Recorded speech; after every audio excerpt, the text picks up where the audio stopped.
Bienvenidos a todos, bienvenidos todos a este foro organizado por la Asociación de Juristas Franco-Colombianos y la Academia Colombiana de Derecho Internacional, eh, como parte del ciclo de conferencias de la transición energética desde la perspectiva del derecho internacional. Hoy nos encontramos en nuestra primera conferencia, por lo cual le cedo la palabra a Víctor Bernal, presidente de Acoldi, y a Manuel Bosque, presidente de la Asociación de Juristas Franco-Colombianos, para que nos den las palabras de bienvenida.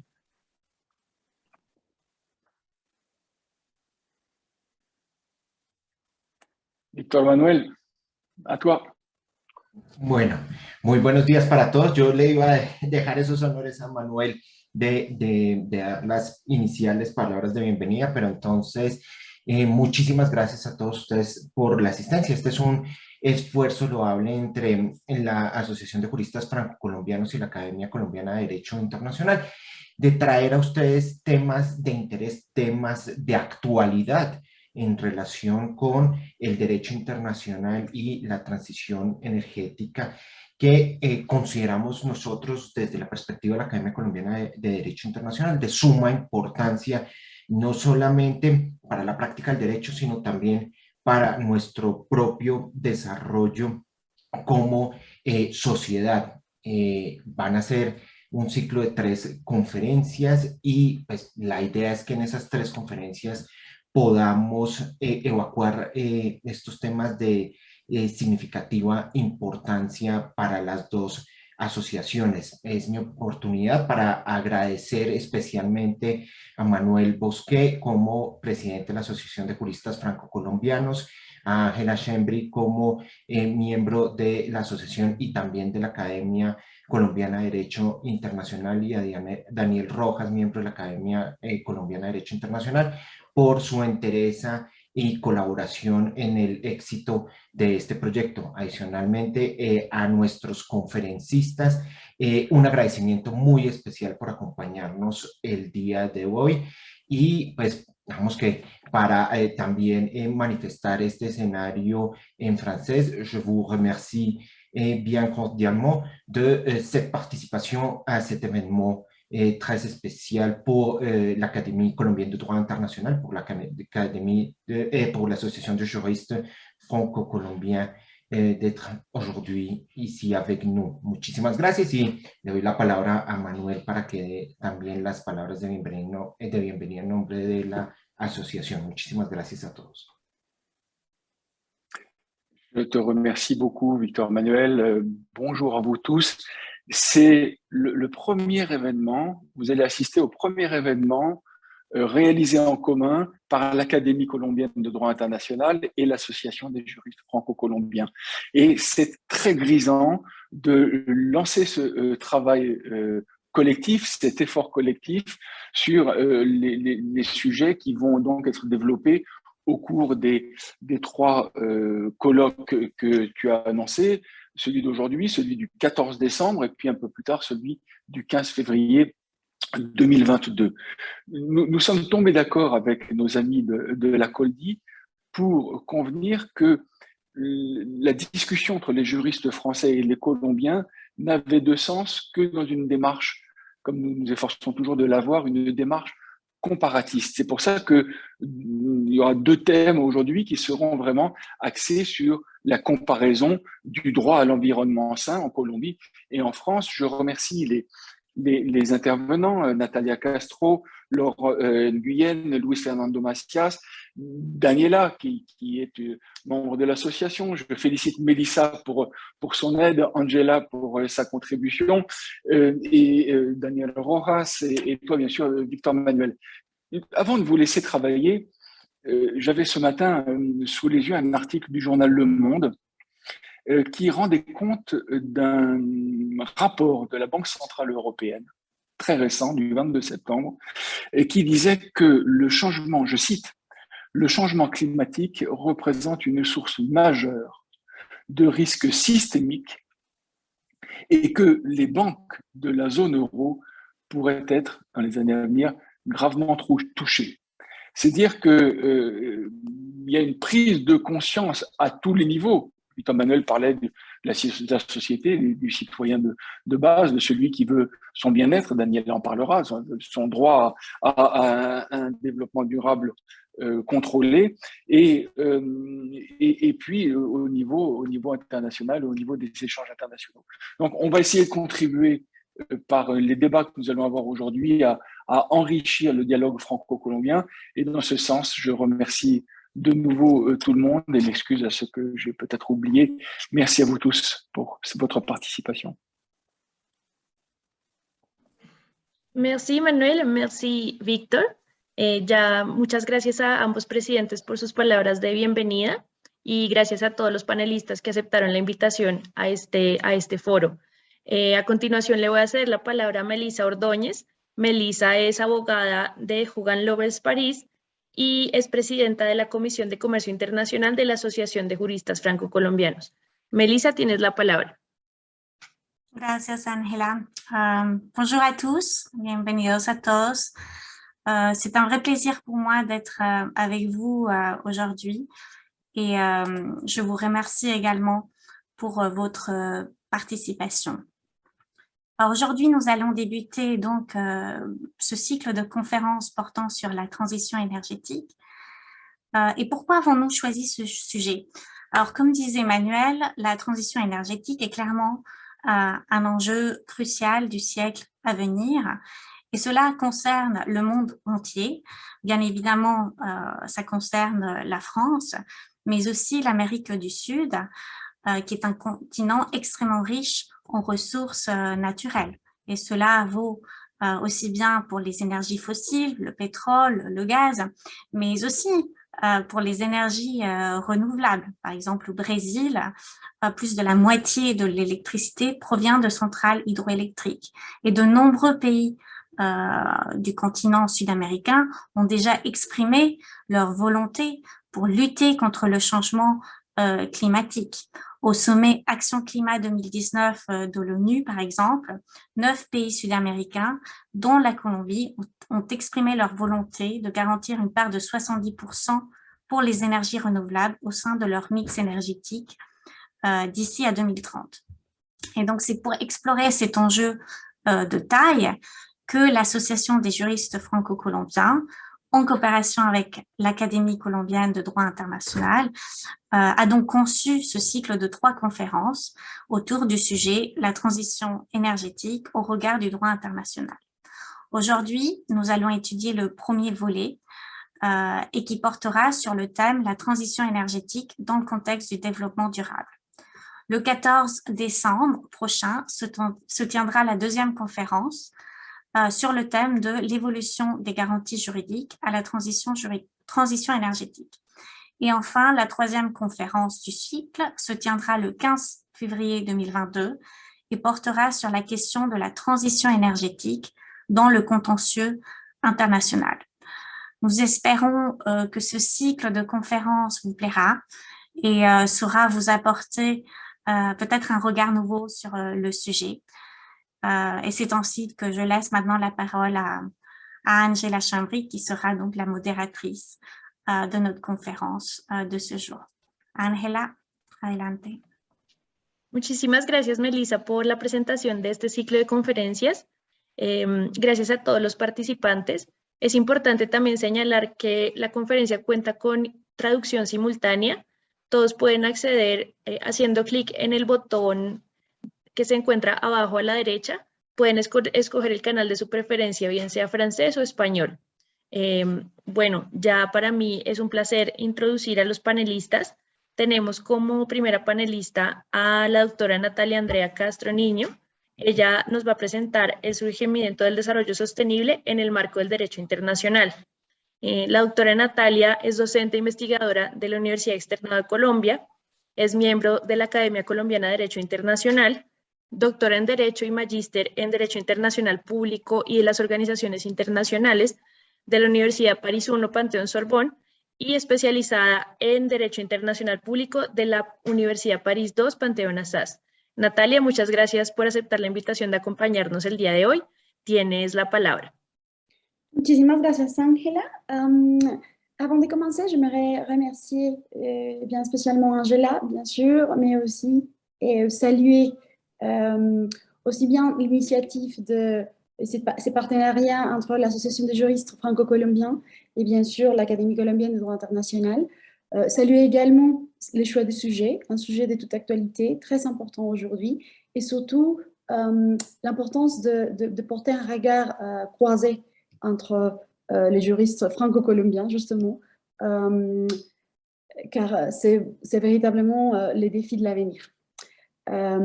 Donc, pour cette conférence, j'aimerais, d'abord, je vais donner la conférence en espagnol, mais j'aimerais aussi remercier à toutes ces personnes qui ont permis l'organisation de cet événement.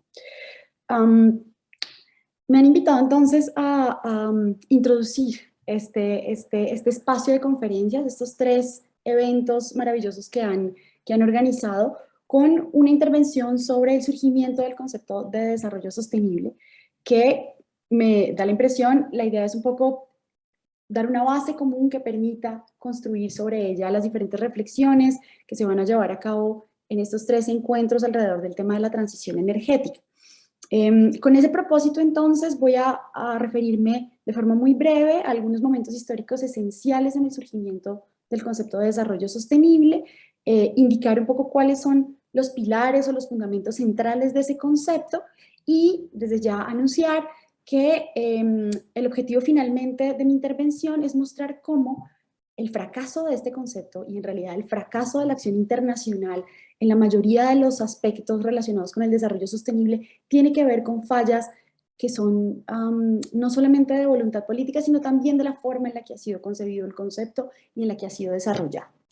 Sin más preámbulo, entonces, me gustaría simplemente empezar diciendo que la idea original, la idea central del concepto de desarrollo sostenible no es una idea muy original, en realidad es una idea que hace parte, yo creo, de la concepción de cualquier sociedad occidental desde la noche de los tiempos. Todas las sociedades occidentales, las sociedades humanas en realidad, reconocen que su subsistencia depende de la naturaleza y que en ese sentido los recursos que provienen de su entorno deben ser gestionados de forma responsable para permitir satisfacer esas necesidades humanas y para no poner en riesgo la subsistencia de la especie. Sin ir más lejos, el objetivo de la economía como disciplina es justamente el de estudiar y promover la producción, la distribución, el consumo responsable de esos recursos, bajo el entendido de que se trata justamente de recursos limitados y que son necesarios para satisfacer las necesidades humanas. Y justamente en ese marco de búsqueda, entonces, de una forma de distribuir, producir recursos y satisfacer necesidades humanas, surge un concepto al que no me voy a referir a profundidad, pero que es, por supuesto, el prerequisito del concepto de desarrollo sostenible, que es el concepto de desarrollo. Un concepto ampliamente respaldado por el derecho internacional, incluido en una serie de instrumentos jurídicos, y que, digamos, de una forma simplista, porque por supuesto ese concepto ha evolucionado muchísimo y tiene diferentes interpretaciones según diferentes corrientes del pensamiento, la idea del desarrollo básicamente es que se requiere promover el crecimiento económico porque el crecimiento económico permite una acumulación de capital que redunda en la satisfacción de necesidades humanas, es decir, en el bienestar de las sociedades. Y desde ese punto de vista, entonces, el desarrollo se ha convertido, sobre todo desde la Segunda Guerra Mundial y especialmente en el contexto de la descolonización, en un objetivo de las sociedades occidentales que buscan justamente medios para aumentar los recursos disponibles y de esa forma satisfacer las necesidades crecientes de la población. A pesar de que los efectos del crecimiento económico en el medio ambiente pues no son en realidad nada nuevo y existen voces de alarma respecto de las dificultades que puede generar el consumo desmedido de recursos, al menos desde la revolución industrial, pues no es una sorpresa que en realidad esas preocupaciones empiecen a tener un mayor eco en la década de los 60 y especialmente en la década de los 70, en el contexto de la Guerra Fría, de la descolonización y especialmente de las reivindicaciones del nuevo orden económico internacional. Es en ese contexto entonces donde la preocupación por el medio ambiente se convierte además de eso en una preocupación por los defectos o las imperfecciones del modelo económico de economía de mercado, críticas, digamos, muy radicales en contra del capitalismo Y es en ese contexto, fíjense, por ejemplo, en los años 70 que surgen las ONGs ambientalistas, ONGs importantes que, como les digo, ponen sobre la mesa el debate sobre la oposición entre la conservación y la explotación y la necesidad de replantearse muchos de los postulados relacionados con el desarrollo como objetivo de toda sociedad, respaldado además por el derecho internacional. En 1971, por ejemplo, aparece un estudio muy interesante, conocido como el Informe sobre los Límites del Desarrollo, publicado por el Club de Roma, pero preparado por el Instituto Tecnológico de Massachusetts, en el cual, digamos, actualizando algunas de las teorías clásicas malthusianas, los autores se preguntan cómo hacer en una sociedad global en la cual la población se ha doblado en cantidad en los últimos 30 años para garantizar que ese aumento de necesidades de las personas no redunde necesariamente, como dicen ellos va a suceder, en la sobreexplotación del planeta y lleve a que se exceda la capacidad del planeta para albergar la vida. Lo que propone el informe es básicamente la necesidad de concebir una estrategia para resolver al mismo tiempo los problemas del desarrollo y del medio ambiente. Esas ideas y esa preocupación se ven directamente plasmadas en la declaración de la Conferencia de Estocolmo sobre Medio Humano, primera conferencia de Naciones Unidas realizada en 1972, en la que este tema se pone directamente sobre la mesa. Cuando uno consulta el texto de la declaración, lo que queda absolutamente claro es que la preocupación en el fondo no es tanto los efectos medioambientales del desarrollo, sino el freno que pueda poner al desarrollo futuro y con él a la satisfacción de las necesidades humanas, la afectación de los ecosistemas generado por el crecimiento económico acelerado. Es así que, por ejemplo, el preámbulo nos dice que la protección y el mejoramiento del medio humano es esencial para garantizar al mismo tiempo el desarrollo económico y el bienestar de los pueblos. Nos dice que justamente uno de los problemas más serios en los estados en desarrollo o subdesarrollados es justamente el subdesarrollo y que es eso lo que genera la afectación del medio ambiente y por eso la forma de combatir el problema es garantizar aún más desarrollo. La declaración y sus estados firmantes justamente confía en que la tecnología y la ciencia van a lograr encontrar mecanismos para corregir esas afectaciones ambientales generadas por el crecimiento y que además una estrategia responsable de planificación y ordenación racional del uso de los recursos permitirá que el impacto del ambiente no termine afectando las posibilidades de desarrollo futuro y con él la satisfacción de necesidades de la población mundial. Después de ese primer mensaje, encontramos el instrumento que es conocido como el origen del concepto de desarrollo sostenible, del cual ustedes seguramente han oído hablar, el informe Brundtland, preparado por la Comisión Mundial sobre Medio Ambiente y Desarrollo, que aparece en 1987. Es un documento bien interesante porque en sus más de 400 páginas, digamos, hace un balance general de la situación. Es un informe preparado además por un grupo de expertos que se reúne con las sociedades alrededor del mundo, con diferentes tipos de intervinientes y de actores, con el propósito, digamos, de dar un mensaje que va a ser el que va a desembocar en el concepto de ahí en adelante de desarrollo sostenible, pero que es mucho más profundo que ese concepto, por supuesto. Uno de los principales aportes del informe es justamente la necesidad de entender que la crisis ambiental, la crisis económica y la crisis humana no son diferentes crisis, son una misma crisis. El informe nos dice que los desperfectos del modelo de desarrollo en el desarrollo como tal y en los temas ambientales son producto exactamente de los mismos procesos, es decir, el hambre, la pobreza, el analfabetismo, la falta de agua, que son, por supuesto, ya constatables en la década de los 80 del siglo XX, tienen las mismas causas que la desertificación, el derretimiento de los polos, la deforestación, la afectación de la capa de ozono, es decir, las causas son las mismas. Y en ese sentido, la estrategia para responder a esas crisis tiene que ser una estrategia única, coordinada y pensada con el objetivo de que el desarrollo sea, y es allí donde surge el concepto, sostenible. Dice el informe que el desarrollo no puede ser de aquí en adelante un desarrollo que solamente favorezca a los países desarrollados y solamente durante un tiempo, sino que tiene que ser sostenible para todo el planeta y para siempre.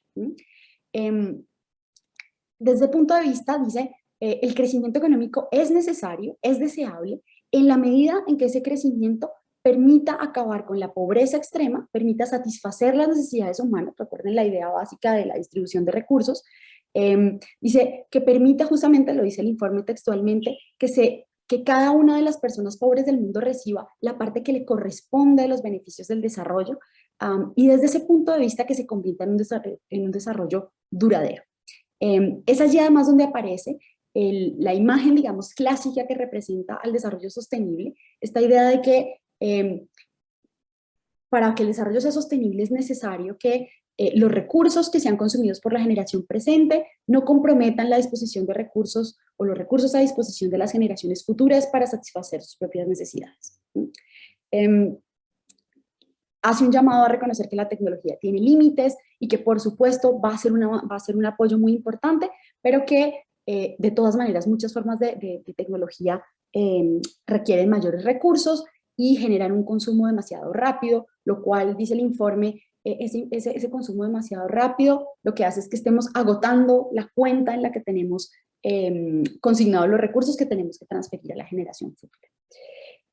Los mensajes de este informe son recogidos directamente por la Declaración de Río de Janeiro de 1992, la declaración, digamos, es el documento más famoso del derecho internacional ambiental, a pesar de que se trate justamente de un documento de soft law, que en sus diversos principios reconoce el desarrollo sostenible entonces como un objetivo de política pública que debe ser implementado por todos los estados, tanto a nivel interno como a nivel internacional.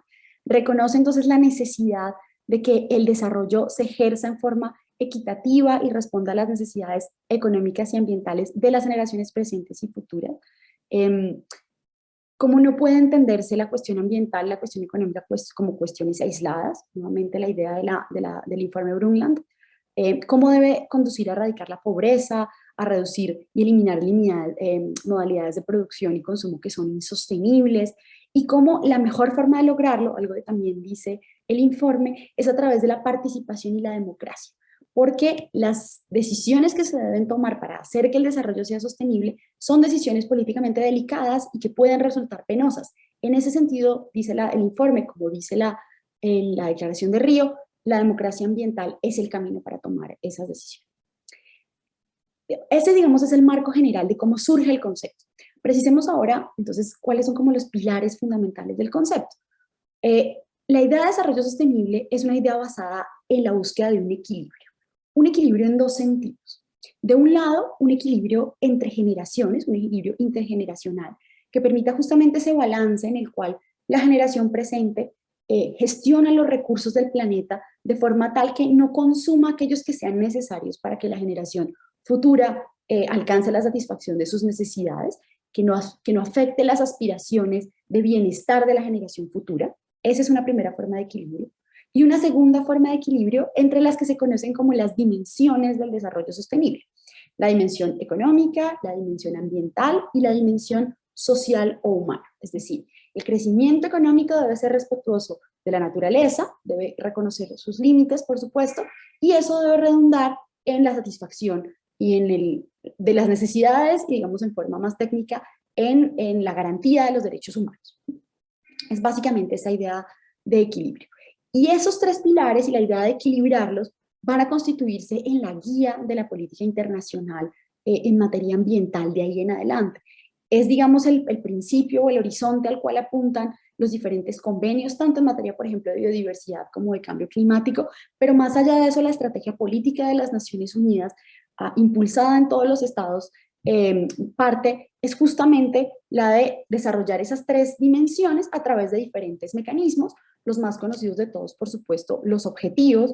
Entonces esas tres dimensiones aparecen plasmadas en los objetivos del milenio, en el año 2000, pero también de forma aún más clara en los famosos objetivos de desarrollo sostenible, la Agenda 2030 para el Desarrollo, que es la agenda actual de las Naciones Unidas a partir de 2015. Para cerrar entonces, lo que me gustaría es hacer un poco como una evaluación crítica de esos dos contenidos centrales del concepto de desarrollo sostenible, por supuesto sin detenerme mucho en ellos.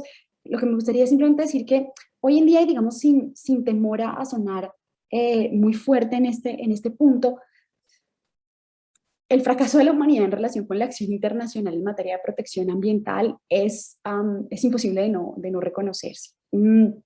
Si no, basta ojear los informes del panel intergubernamental sobre cambio climático y de la plataforma intergubernamental sobre biodiversidad y servicios ecosistémicos para darse cuenta que en realidad los propósitos que se trazó la humanidad desde los años 80 y especialmente desde el 92 con la Declaración de Río han sido incumplidos sistemáticamente. Si había uno en el que de pronto había habido avances significativos y que realmente estaba cerca de cumplirse, era el de la reducción del agujero en la capa de ozono, y como lo hemos descubierto en los últimos 2 años, el agujero ha empezado a crecer nuevamente. Es decir, hemos incumplido sistemáticamente todas las metas que nos hemos fijado en materia de protección del ambiente, y no es ya un tema simplemente de preocupación porque queramos evitar una catástrofe mayor. No, en realidad en este punto el tiempo que tenemos es simplemente para intentar prepararnos frente a los efectos más catastróficos y devastadores de la crisis ecológica. No es ya una situación futura, estamos viendo los efectos día a día y nuevamente no solamente efectos en lo ambiental, sino en lo humano y en lo económico. Son dimensiones absolutamente inescindibles. Lo que uno podría preguntarse entonces es si, como les decía al inicio, este es un problema solamente de voluntad política o de falta de compromiso o de falta de recursos o de otro tipo de dificultades, y probablemente también, pero me gustaría apuntar simplemente a que el mismo concepto de desarrollo sostenible en la forma que está planteada genera una especie de ilusión o de oasis en medio del desierto que llevamos persiguiendo en las últimas 4, casi 5 décadas y que realmente es difícil pensar que exista por 2 razones esenciales. De un lado, esta idea de distinguir entre las generaciones presentes y futuras es, en mi concepto, pero no solamente en el mío, muchos autores lo sostienen así, altamente inadecuada. De un lado, porque uno las generaciones no las puede dividir, es imposible trazar una línea divisoria entre lo presente y lo futuro en la historia de la humanidad. La humanidad es realmente un continuum. Si uno tuviera que graficarlo, no sería una escalera con escalones diferentes. En realidad se trata de un proceso complejo, la humanidad, ¿sí? Y el problema no es solamente teórico, el problema es que distinguir entre lo presente y lo futuro ha generado como efecto la dilución de la responsabilidad de la generación presente, que es la única que existe en el fondo. Es decir, pensar que las decisiones que estamos tomando o que debimos haber tomado hace 40 años eran decisiones para proteger a la generación futura, han puesto en jaque los sistemas democráticos, que son sistemas pensados para tomar decisiones que tienen efectos en el corto plazo, están muy mal adaptados para asumir los costos de decisiones que solamente van a producir efectos en el futuro. Y de esta forma lo que hemos terminado es posponiendo repetidamente la prioridad que implica tomar medidas frente a esta crisis. Y eso, como les digo, yo creo es uno de los efectos de haber separado las generaciones y de pensar que lo que estamos haciendo hoy va a producir efectos en el futuro y no en el presente como realmente lo estamos viendo. Esa línea temporal, creo, desde el punto de vista teórico, es bastante criticable. Y de otro lado, esa segunda forma de entender el desarrollo sostenible como un equilibrio entre 3 dimensiones parte de la base de una distinción que justamente era la criticada por el informe Brundtland y era justamente la que parecía ser puesta en cuestionamiento por la Declaración de Río. Porque si bien, obviamente, desde el punto de vista del análisis, es interesante separar lo económico de lo ambiental y de lo humano, la idea de dividir los objetivos y de dividir las metas, lo que ha generado es que es una comprensión fragmentada del fenómeno. Fragmentada y que además no contribuye a ese equilibrio. Sobre todo porque pensar entonces en estos 3 pilares y en la forma de equilibrarlos nos lleva a pensar que son variables que se pueden, digamos, conjugar en formas diversas. Y en realidad hay al menos una de ellas que no es una variable, es una constante. Los recursos del planeta no se pueden ampliar. La tecnología y la ciencia han hecho esfuerzos importantes y por supuesto es maravilloso el avance tecnológico y lo que hemos logrado como especie en relación con la naturaleza. Pero eso tiene un límite, el planeta es uno solo. Y esa es la única variable que, como les digo, es constante. Es decir, esa no se puede variar para responder y para lograr un equilibrio con las otras 2. Esa, digamos, creo que esa lectura creo que favorece la idea entonces de trabajar en forma separada las tres dimensiones. Hoy, por supuesto, existe un esfuerzo ingente por parte de las agencias de Naciones Unidas y demás por encontrar relaciones, links entre los diferentes objetivos y tratar de avanzar en un mismo sentido. Pero en realidad llevamos 40 años trabajando en forma separada esos objetivos y eso tiene consecuencias graves además hoy en día. Un último punto sobre el que yo creo que es importante, pero que solamente voy a poder dejar planteado, es que el concepto de desarrollo sostenible sufre de los mismos problemas de su padre, el concepto de desarrollo.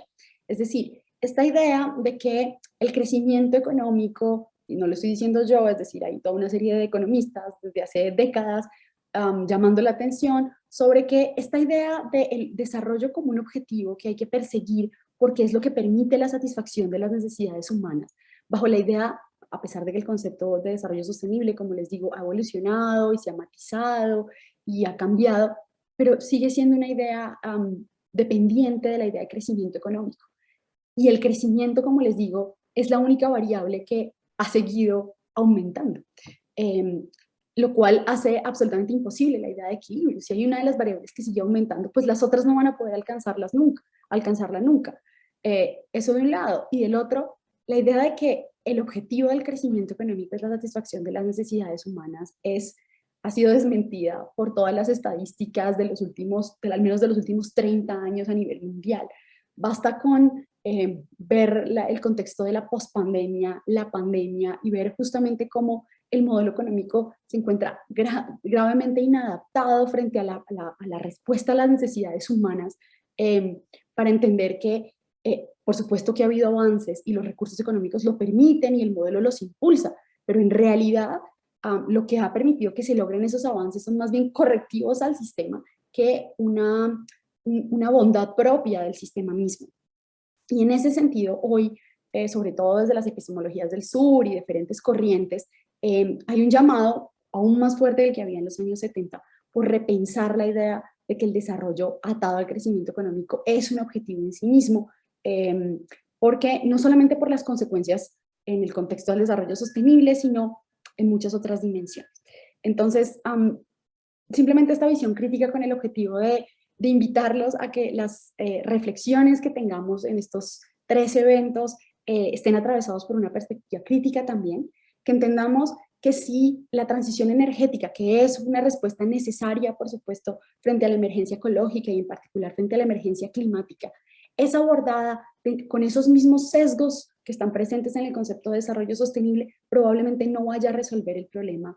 De pronto darnos un poco más de tiempo, pero realmente los problemas ambientales, ecológicos más bien, y los problemas de satisfacción de las necesidades humanas no van a ser resueltos solamente con una transición energética pensada desde el paradigma del desarrollo sostenible. Se requiere mucho más y se requieren aportes aún más profundos, respecto a los cuales yo creo los juristas del sur global tenemos una responsabilidad importante. Y con eso cerraría. Quiero darles otra vez las gracias por la invitación, por el espacio y por este tiempo. Bueno, muchísimas gracias, Natalia, por tu exposición. Creo que es fundamental resaltar la importancia, pues, del concepto del desarrollo sostenible y sobre todo de la necesidad para la sociedad internacional de actuar ante la emergencia climática que estamos viviendo en este momento. Quiero recordarle a los participantes que pueden formular sus preguntas en cualquier momento a través de la herramienta que se encuentra en la barra de abajo de Zoom. Y a continuación vamos a introducir al siguiente panelista, el doctor Luis Fernando Macías, quien nos va a presentar la ponencia referida al derecho a un medio ambiente sano y al desarrollo sostenible en el marco constitucional colombiano. El doctor Luis Fernando es socio de la firma Filippi Prieto Carrizosa, es experto en medio ambiente y desarrollo sostenible, cuenta con más de 25 años de experiencia en el ejercicio del derecho ambiental, principalmente en litigios y procesos sancionatorios, compliance y estrategia jurídica. Luis Fernando ha asesorado a relevantes empresas nacionales y multinacionales en materia ambiental y ha sido consultor con diversos organismos internacionales. Luis Fernando nos va a presentar la perspectiva desde el derecho colombiano para luego proceder con la siguiente panelista que nos va a presentar la perspectiva desde el derecho francés. Entonces, Luis Fernando, tienes la palabra. Bien, bueno, muchas gracias, Ángela. Ante todo, me excuso porque voy a estar un poco rápido. Y sí estoy aprovechando las ventajas de la virtualidad porque por razones ajenas a mi voluntad, no tengo que estar en un sitio, en una estación de tren. Entonces, esto escucharán de pronto en el fondo ese tema. Bien, miren, mi presentación apunta a lo siguiente. Voy a tratar de ver si puedo compartir la pantalla. Si me permiten compartir la pantalla, por favor. Luis Fernando, ya te comparto la presentación. Perfecto, listo.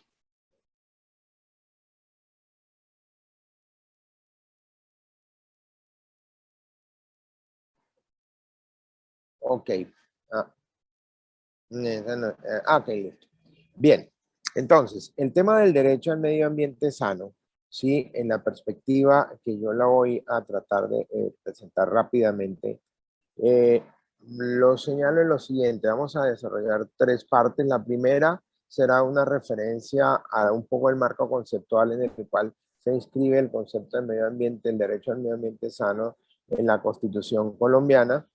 Posteriormente, una clasificación de los diversos, digamos, artículos en los cuales se encuentra la Constitución colombiana el medio ambiente, y una tercera parte para efectos ya de hablar un poquito del desarrollo sostenible y cómo en la jurisprudencia la que ha hecho el link entre el desarrollo sostenible y el derecho al medio ambiente sano. La siguiente, porfa, Ángela. Listo. Entonces, el derecho al medio ambiente sano surge, digámoslo, en tres olas que llamo yo que ha habido del constitucionalismo ambiental. Una primera que corresponde a lo que fueron las constituciones de las transiciones militares en los años 80. Una segunda, una transición que se da en los años 90, cuando se empieza a consolidar el neoliberalismo en América Latina, después de la experiencia y la puesta en práctica por parte de las dictaduras militares, y una tercera fase que es la fase, llamémoslo así, en los derechos bioculturales y digámoslo también un poco de este derecho al reconocimiento de la naturaleza a un medio ambiente sano, que corresponde a lo que fueron unas constituciones que se hicieron en algunos países en el año 2000. El derecho al medio ambiente sano paradójicamente se consagra en la Constitución chilena de Augusto Pinochet. Es la Constitución chilena la primera que hace referencia al derecho al medio ambiente adecuado, llaman al medio ambiente sano, como un derecho que hay para todos los ciudadanos, lo cual es bastante interesante, y además porque se enmarca en un momento político, económico y social muy, digámoslo, muy particular. Luego viene una transformación que se da hacia los 90, que es por río, podríamos llamar la ola por río del constitucionalismo ambiental, todo dentro de lo que se llama el neoconstitucionalismo. Entonces, ese es ya el momento en el cual el medio ambiente adquiere un valor constitucional hoy en día, no importa la ola que sea a la que pertenezca, y se convierte en un tema de trascendencia, y además genera nuevos derechos y nuevas responsabilidades de los estados, pero también el reconocimiento del derecho a ambiente sano genera una, digámoslo, una tensión con el desarrollo, incluso el desarrollo sostenible, porque es que el concepto de desarrollo sostenible en realidad es un concepto contradictorio en sí mismo, y intrínsecamente lleva a la contradicción, ¿no? Y algunos creemos que el concepto de desarrollo sostenible es una forma para adaptarse hacia el nuevo modelo del capitalismo, un poquito como decía la conferencista anterior, ¿cierto? Ese capitalismo que está allí y que hoy y se ha intentado transformar un poco. Y no es ajeno el tema de que haya sido la Constitución chilena la que haya logrado instaurar por primera vez el derecho al medio ambiente sano, y lo mismo la Constitución colombiana. La Constitución colombiana, que es una constitución bastante paradójica y que tiene contradicciones, incluso yo la he llamado la Constitución Jano, porque tiene dos rostros: el rostro de un modelo de Estado intervencionista y garantista, pero también el rostro de un modelo económico y un modelo de Estado totalmente neoliberal, ¿cierto? Y por eso las tensiones que hay tan fuertes entre el desarrollo y el derecho al medio ambiente sano. Y eso lo ve uno en los diversos comunicados, en las diversas, digamos, pronunciamiento de sectores económicos, de sectores políticos y de sectores sociales, ¿no? Que hay eso, y eso se presenta en la Constitución colombiana. Entonces, esa Constitución colombiana no se contenta con incorporar el derecho al medio ambiente sano, sino lo que hace es darle un contenido muy fuerte al derecho al medio ambiente. Hay que señalar que los constituyentes de la época en ese momento fueron realmente visionarios, y hay que decir que además hubo consensos, es decir, no importaba que esta Asamblea Constituyente colombiana, producto de un primer proceso de paz que sí se logró concretar por lo menos con un grupo de manera un poco más sólida, gracias a la continuidad del gobierno que sí quería este proceso de paz. Entonces, ¿qué pasa? Allí hubo debates, naturalmente, hubo posiciones, pero se llegó a un acuerdo, ¿cierto? Se llegó a un acuerdo en el cual, digamos, había el consenso para incorporar estos artículos. Obviamente hubo tensiones, obviamente hubo diferencias, pero en eso todos de una u otra manera coincidían en esa importancia que había. La siguiente, por favor. Listo, la puedes bajar para... Entonces, ¿qué pasa? El medio ambiente se consagra como un fundamento y principio rector del Estado. Hay unos artículos de la Constitución que son rectores, ¿ya? En la estructura misma del Estado, que son el artículo séptimo, el artículo octavo, el artículo 49, el 67, el 80, el 81. Pero hago una advertencia. Esta clasificación es una clasificación que yo he venido planteando y desarrollando. Por lo tanto, es una clasificación, como toda clasificación, caprichosa. O sea, no es una clasificación que uno diga, puede pasar un artículo a otro. Yo mismo a veces he cambiado los artículos porque veo que este de pronto tiene más énfasis, hay artículos que se cruzan. Entonces, no es. Pero sí es verdad que la estructura del Estado colombiano está montada ¿sobre qué? Sobre el desarrollo sostenible, y ustedes lo ven en el artículo 80, ¿cierto?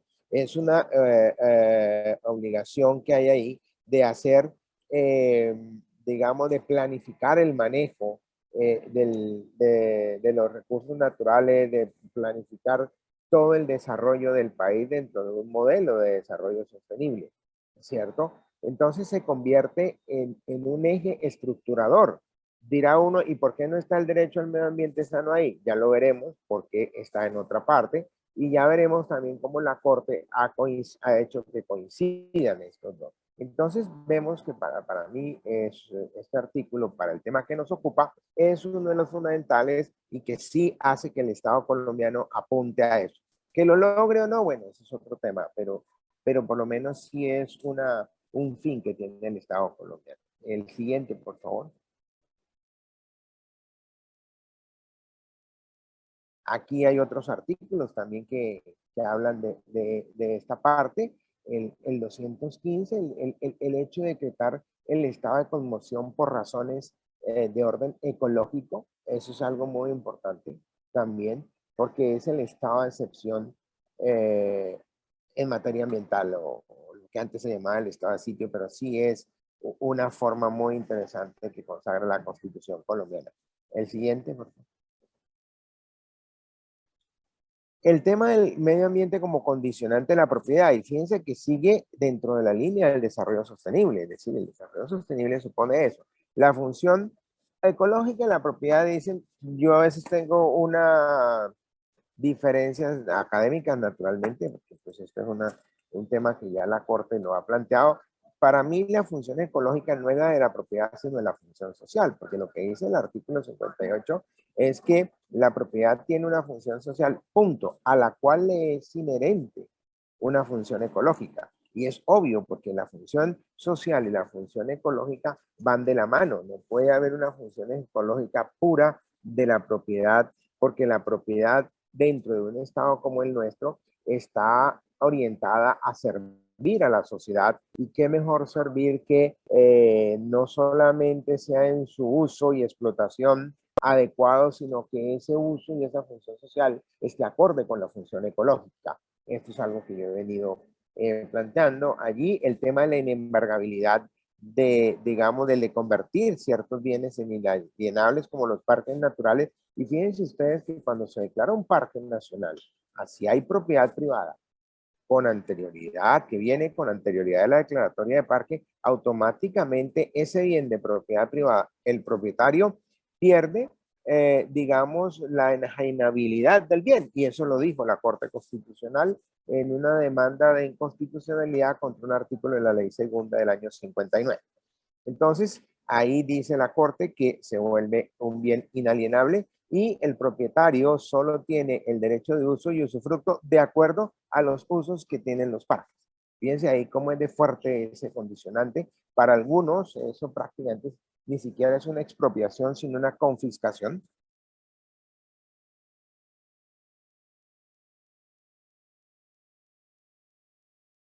En algunos casos. Entonces, pero esto allí. Bien. Hay otro tema, el que sigue, por favor.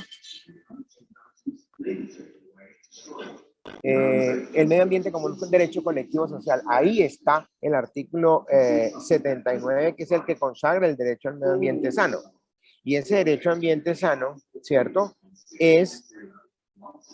Está en relación con el desarrollo sostenible y obviamente con todos los otros artículos de la Constitución que hacen, porque también es como articulador de los principios y fines del Estado. Entonces, esa parte es muy, muy importante que la tenga. La que sigue, por favor, ya para poder terminar rápidamente. Un nuevo modelo de desarrollo, todo el tema de la función ecológica de la empresa, los planes nacionales de desarrollo, cómo se incorpora, el tema ambiental. Seguimos, por favor, para poder respetar los tiempos.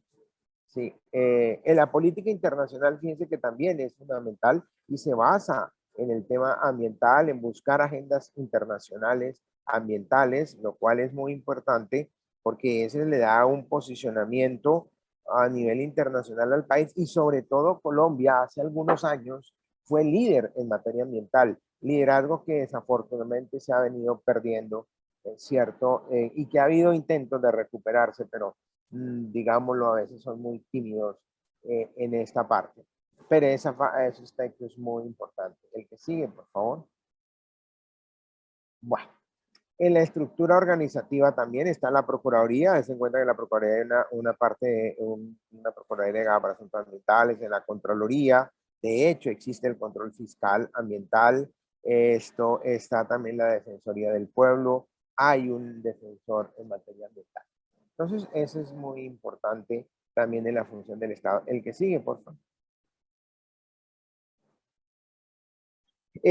Bueno, ya. Ahora viene el desarrollo jurisprudencial. Sigue la que sigue. Bueno, aquí es donde hay unos fallos, donde se hace el vínculo entre el medio ambiente, perdón, el derecho al medio ambiente sano y el desarrollo sostenible.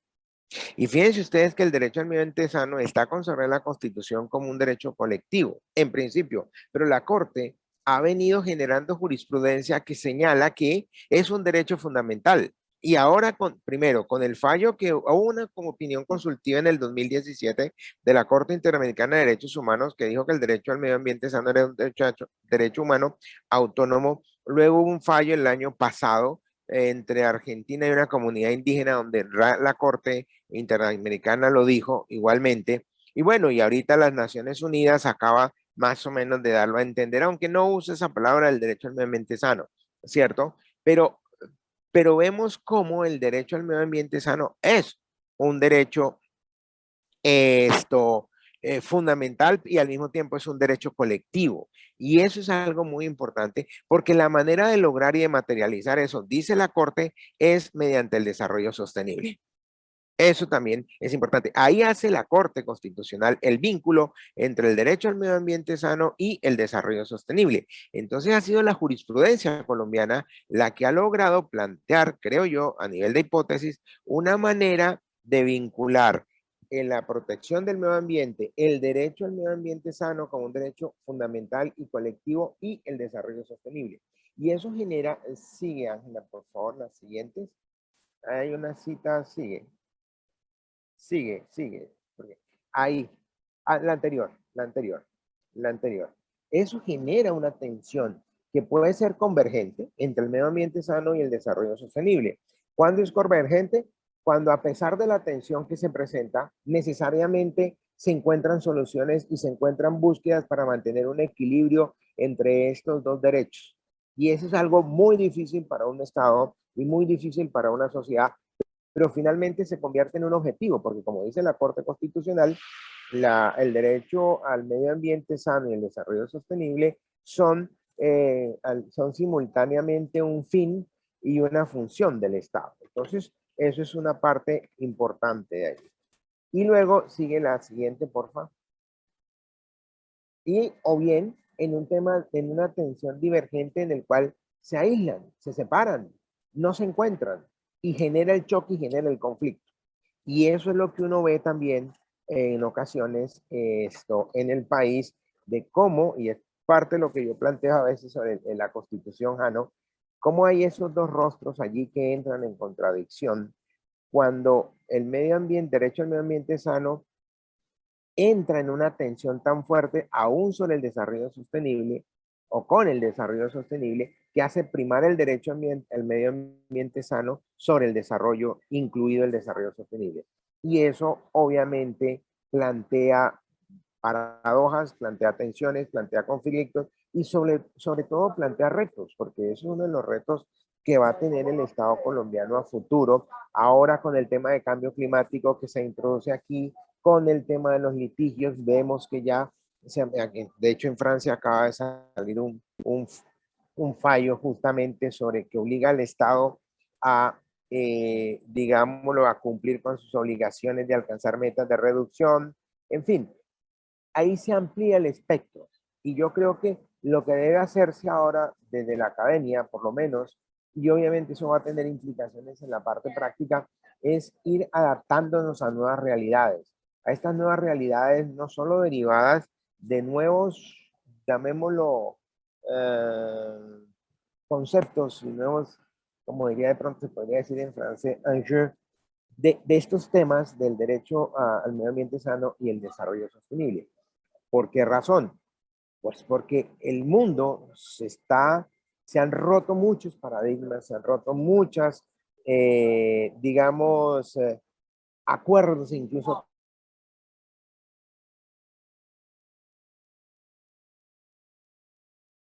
tácitos que había para convertirse en un mundo que está no solo enfrentando el cambio climático, sino una pandemia, entre una pospandemia, ¿cierto? Y eso hace que realmente el reto para el país y sobre todo para un país como Colombia en el momento actual en el que vive se convierta en algo complejo y que nos impone y nos exige mucha creatividad y mucha apertura de mente y sobre todo mucha búsqueda de lograr superar estas tensiones también que hay en la sociedad, porque eso no está alejado y naturalmente no es objeto de esta charla, pero sí hay unas tensiones muy fuertes al interior de la sociedad que de una u otra manera, en mayor o menor medida, entran en un planteamiento y en estas mismas tensiones que hay.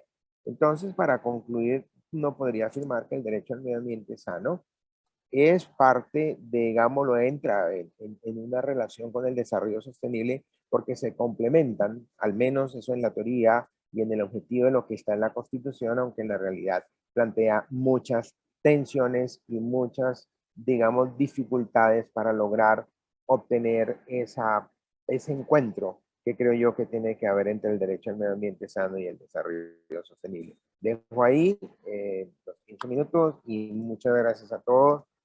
Muy amable. Creo que había alguna pregunta por aquí. La voy a ver si no sé si alguien, aquí estaba alguna pregunta. Sí, muchas gracias, Sí. doctor Luis Fernando. Sí, puede responder de una vez la pregunta Sí. del participante. Felipe Tavares, él indica: estimado doctor, ¿considera usted que la declaratoria de Parque Nacional puede ser interpretada como una medida arbitraria y puede dar lugar a reparación en derecho internacional? Pues si seguimos la lógica del fallo de Santurbán, que perdió Colombia, ese litigio no lo ganó Colombia, eso lo perdió Colombia y nos va a tocar pagar, ¿cuánto? No sabemos, ¿cierto? Uno podría decir que de darse un caso de esos, sí podría ser desde los tratados de libre comercio considerado una medida arbitraria, que hay lugar a indemnización, ¿cierto?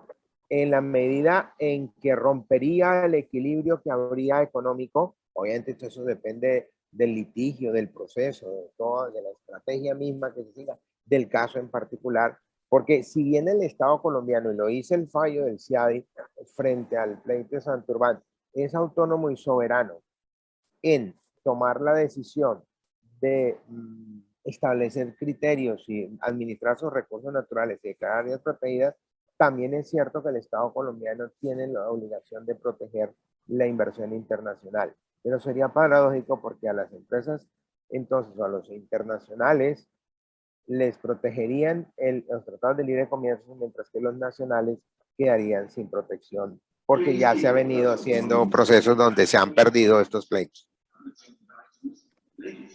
Listo. Bueno, muchísimas gracias, doctor Luis Fernando. Bueno, sí, yo tengo que dejarlo, la verdad, qué pena, pero se me trastocó todo. Si hay preguntas u otras preguntas, Ángela, a través tuyo, y yo me comprometo a que las respondo.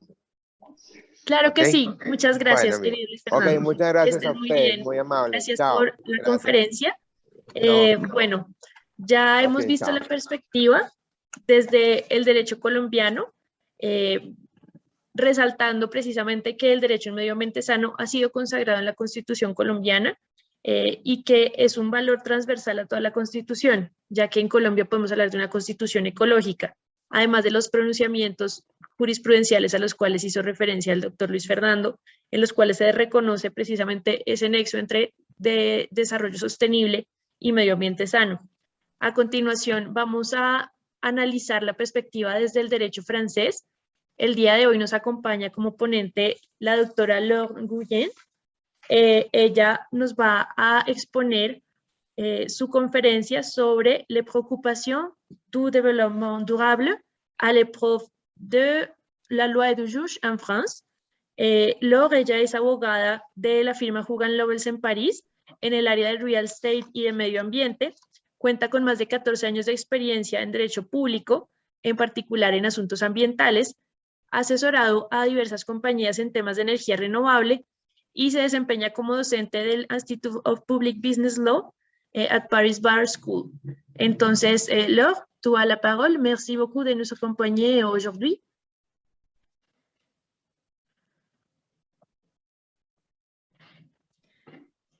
Bonjour à tous, j'espère que vous m'entendez.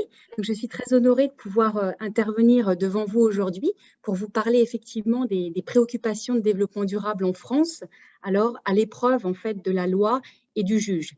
Alors il s'agit évidemment d'un sujet d'envergure, comme on l'a vu au travers des différentes interventions qui ont eu lieu présentement. Et dans le cadre de cette intervention, en ma qualité d'avocat, je vais essayer un petit peu de cibler sur certains points qui sont susceptibles de vous intéresser pour au moins vous donner les grandes tendances de la manière dont, en tant qu'avocat, on peut percevoir ces préoccupations de développement durable en France. Alors, la petite chose que je souhaiterais indiquer tout d'abord, c'est que le développement durable en France, il est finalement d'une notion qui est présente en France depuis un certain temps, notamment parce qu'en 2005, ce qui nous fait revenir donc plus de 15 ans en arrière, il y a eu une évolution dans la Constitution, qui est le texte suprême qui va intervenir en France. Et au travers d'une révision constitutionnelle, il y a eu un document important qu'on appelle la Charte de l'environnement qui est intervenu. Et dans cette Charte de l'environnement, il y a eu un certain nombre d'articles qui ont été pris par l'État et par le gouvernement pour montrer à quel point notamment le développement durable est un sujet important dont le législateur doit tenir compte à chaque fois qu'il rédige une loi.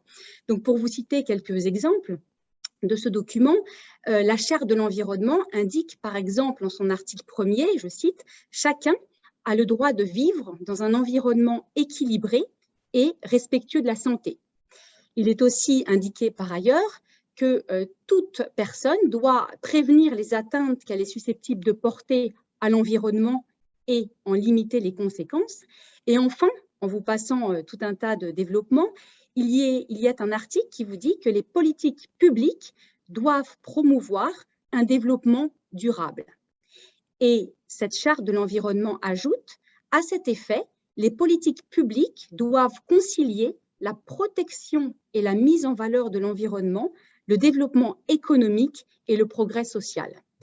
Donc, au travers de ce texte fondateur, donc de 2005, on voit à quel point le gouvernement et l'État entendent mettre en avant l'importance des enjeux du développement durable.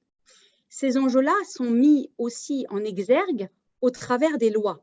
Et en France, il y a un certain nombre de lois qui sont intervenues très récemment pour justement montrer l'importance de ces préoccupations de l'environnement et notamment de développement durable, et pour montrer à quel point dans la vie du quotidien, il est possible de prendre un certain nombre de mesures pour assurer cet équilibre dont on a vu lors des précédentes interventions qu'il était délicat à manier entre le développement économique et la nécessité de préserver l'environnement et la planète pour les générations futures. Alors, sans vous faire une liste qui serait sans doute un peu ennuyeuse pour vous de toutes les lois qui sont intervenues en matière de développement durable, j'en ai choisi quelques-unes juste pour vous montrer un petit peu la manière dont, en France, l'État français et le législateur tentent d'aborder la question du développement durable. Alors, il faut remonter pour ça aux années 2009 et 2010, où vous avez ce qu'on appelle des lois assez connues, qui sont les lois de Grenelle sur l'environnement, et par lesquelles le législateur a réfléchi de façon assez approfondie avec des membres de la société civile, c'est-à-dire avec des associations, avec des sociétés, avec des hommes politiques, avec tout un tas de personnes, à la manière dont on peut améliorer le sort de la planète, j'allais dire, au niveau français. Et donc, lors de ces lois, il y a eu un certain nombre d'objectifs qui ont été visés. Et ces objectifs visaient par exemple au niveau des bâtiments de diviser par 5 la consommation d'énergie dans les constructions neuves, qui visaient au niveau des transports à développer de façon beaucoup plus importante les transports collectifs pour éviter les émissions de gaz à effet de serre émanant notamment des voitures. Elle visait aussi en matière d'énergie et de climat à réduire ces émissions de gaz à effet de serre au travers d'une politique beaucoup plus dynamique d'énergie renouvelable et de promotion justement des énergies renouvelables. Autre chose, ces lois visaient par exemple aussi à promouvoir une gestion plus responsable des déchets au travers d'une responsabilisation plus grande des producteurs des déchets. Voilà quelques exemples dans ces lois donc très anciennes qui ont été prises.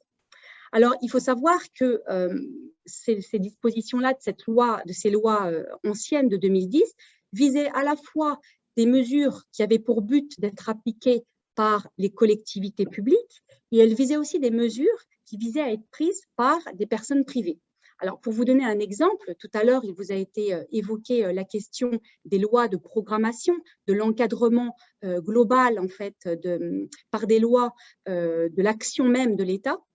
Eh bien, il y a un schéma qui est un document j'allais dire communal, qui a été adopté, qui s'appelle le schéma régional du climat et de l'air, qui est un document qui vise à fixer des objectifs à l'horizon 2020 et 2050 en termes de développement des énergies renouvelables et qui fait un certain nombre de recommandations sur comment mieux faire pour respirer justement un air sain, comment mieux faire justement pour employer par exemple dans le secteur du bâtiment des matériaux qui soient moins émissifs pour favoriser la qualité de l'air. Voilà, donc vous avez comme ça des documents importants qui fixent des orientations que les communes par exemple ou les départements doivent prendre en compte dans leur politique. Et vous avez aussi d'autres mesures qui sont, eux, à l'attention des sociétés, des entreprises privées, j'entends. Et la mesure la plus connue lorsqu'on fait, j'allais dire, de l'environnement et qu'on analyse ces lois, c'est une mesure qui vise finalement pour les propriétaires et les bailleurs, j'allais dire, et les preneurs de bâtiments à tout simplement réfléchir dans le cadre du contrat en fait, de location qui va être mis en place, à la manière de limiter au maximum les consommations d'énergie.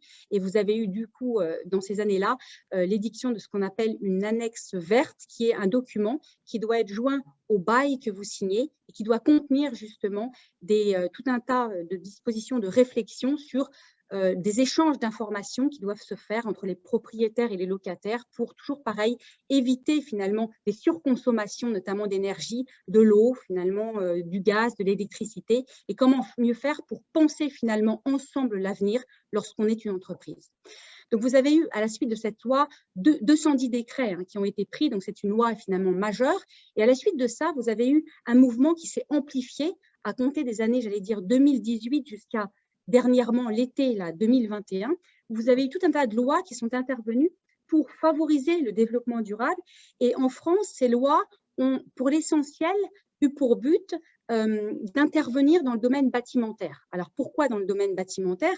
Tout simplement parce que le bâtiment est un petit peu le symbole, j'allais dire, du développement durable, ou en tout cas de ce qui peut ne pas l'être, au sens où lorsque vous construisez un bâtiment, vous allez utiliser beaucoup de matériaux. Lorsque le bâtiment va être démoli, il y aura une production de beaucoup de déchets, et pendant toute la vie du bâtiment, vous allez avoir effectivement des consommations, voire des surconsommations d'énergie, de chauffage en période hivernale, ou alors des problématiques diverses, notamment de consommation de fluides qui peuvent poser des problèmes pour l'avenir de la planète. Donc, le domaine bâtimentaire a été un des secteurs phares, j'allais dire, de promotion du développement durable. Et c'est dans ce cadre-là que sont intervenues des lois assez connues, qui sont la loi notamment Elan, qui est intervenue en 2018, et qui a clairement indiqué que d'ici 2030, il devait y avoir une obligation de réduction de la consommation d'énergie dans les bâtiments à usage tertiaire, qui devait finalement prendre la forme de mesures diverses. Alors les mesures, ça peut être la mise en place d'installations performantes, vous éteignez la lumière et vous l'allumez de façon automatique pour éviter les surconsommations. Ce peut être par exemple des mesures différentes qui visent à mettre en place des équipements plus performants, des systèmes par exemple d'éclairage meilleurs. Et donc ce dispositif-là va être mis en place et doit être mis en place d'ici 2030, avec évidemment le rôle de l'État qui intervient pour sanctionner in fine en 2031 si ces mesures-là n'ont pas été prises. Alors vous avez la mise en place aussi d'un site de l'État, d'un site informatique de l'État, dans lesquels l'ensemble finalement des propriétaires doivent chaque année indiquer finalement leur consommation d'énergie pour s'assurer qu'en 2031, eh bien, on respecte bien les valeurs qui sont indiquées. Autre chose, une loi qui est intervenue un peu plus tard, qui est intervenue en 2019, donc un an après, et qui, elle, a visé ce qu'on appelle le verdissement des toitures, l'idée étant de faire en sorte que sur un certain nombre de toitures de bâtiments, il puisse y avoir la mise en place obligatoire d'un système de végétalisation sur le toit pour limiter pour maximiser l'efficacité énergétique.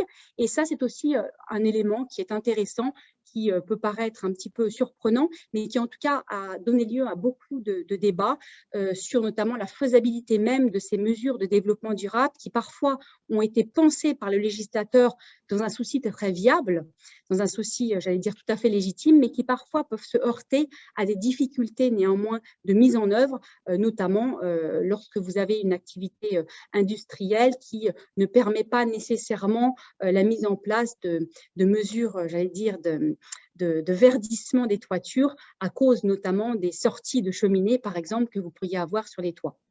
Voilà. Donc, à la suite de ces différentes lois, je voulais vous indiquer qu'il y a eu, je trouve, un mouvement un petit peu différent et intéressant à noter qui a été pris et qui a commencé à se développer en 2019, 2020, 2021, qui vise à beaucoup plus, finalement, pour le gouvernement, tenir compte de l'avis, j'allais dire, des citoyens dans l'élaboration de la loi.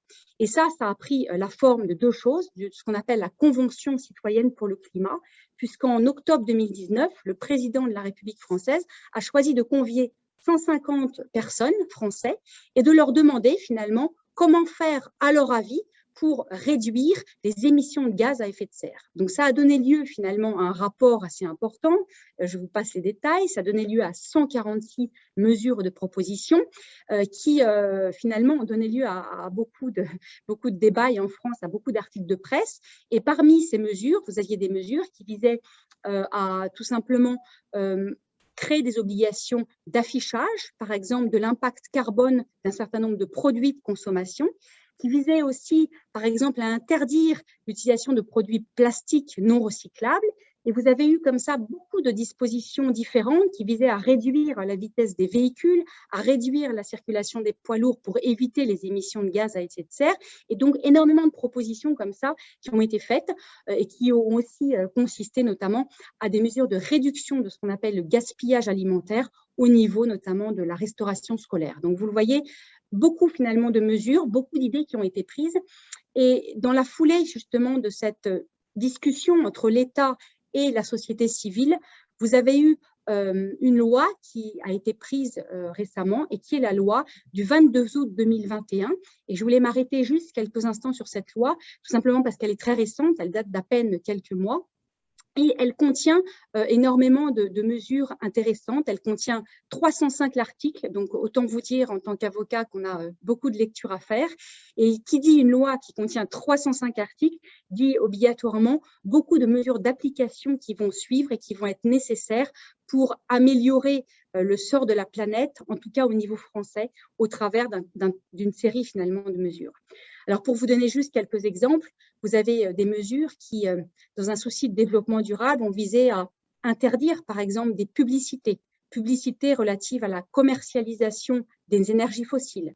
Vous avez des mesures d'interdiction de publicité qui incitent finalement à jeter des produits alors qu'ils pourraient être réutilisés. Vous avez d'autres mesures qui visent les transports et qui visent notamment à interdire, par exemple, les vols intérieurs lorsqu'un trajet en train existe à moins de 2h30. Vous avez des mesures comme ça importantes de droit immobilier qui visent aussi à élargir l'obligation toujours de mettre en place sur les toitures une couverture végétale, voire même une couverture solaire. Et vous avez là un élément intéressant qui est le renforcement d'un arsenal de sanctions qu'on ne voyait pas tellement dans les dispositions antérieures. Et vous avez à cet égard une disposition qui est très importante, qui est une disposition finalement pénale importante, qui vise finalement à dire, pour améliorer le sort de la planète en France, il faut certes prendre un certain nombre de mesures positives, mais il faut aussi pouvoir réprimer le fait que la réglementation ne soit pas respectée. Et donc, vous avez une sévérisation des sanctions en cas notamment d'atteinte à l'environnement, de pollution, et vous avez ce qu'on appelle la création d'un délit, qui est ce qu'on appelle le délit d'écocide, qui a été créé lorsque vous avez finalement eu une infraction, notamment de pollution, pour le dire relativement simple, dans les eaux superficielles, les eaux de la mer, etc., qui a été la résultante notamment de substances polluantes et qui a été faite en violation manifestement délibérée d'une obligation particulière de prudence et de sécurité, avec des peines relativement importantes. Donc, au travers de toutes ces mesures-là, on voit finalement que les mesures législatives prises par le gouvernement en France sont extrêmement nombreuses. Elles ont donné lieu à beaucoup de mesures qui sont allées dans tous les sens, qui visaient donc les transports, comme on l'a vu, qui visaient le bâtiment, qui ont visé finalement les énergies renouvelables. Et à travers de ces mesures, ce qui est important finalement de noter, je pense, c'est cette réelle prise de conscience de l'État, du législateur, mais aussi de la société civile qui a participé quasiment à l'édiction de ces règles au travers d'un processus de débat préalable. C'est cette prise de conscience importante qu'il y a.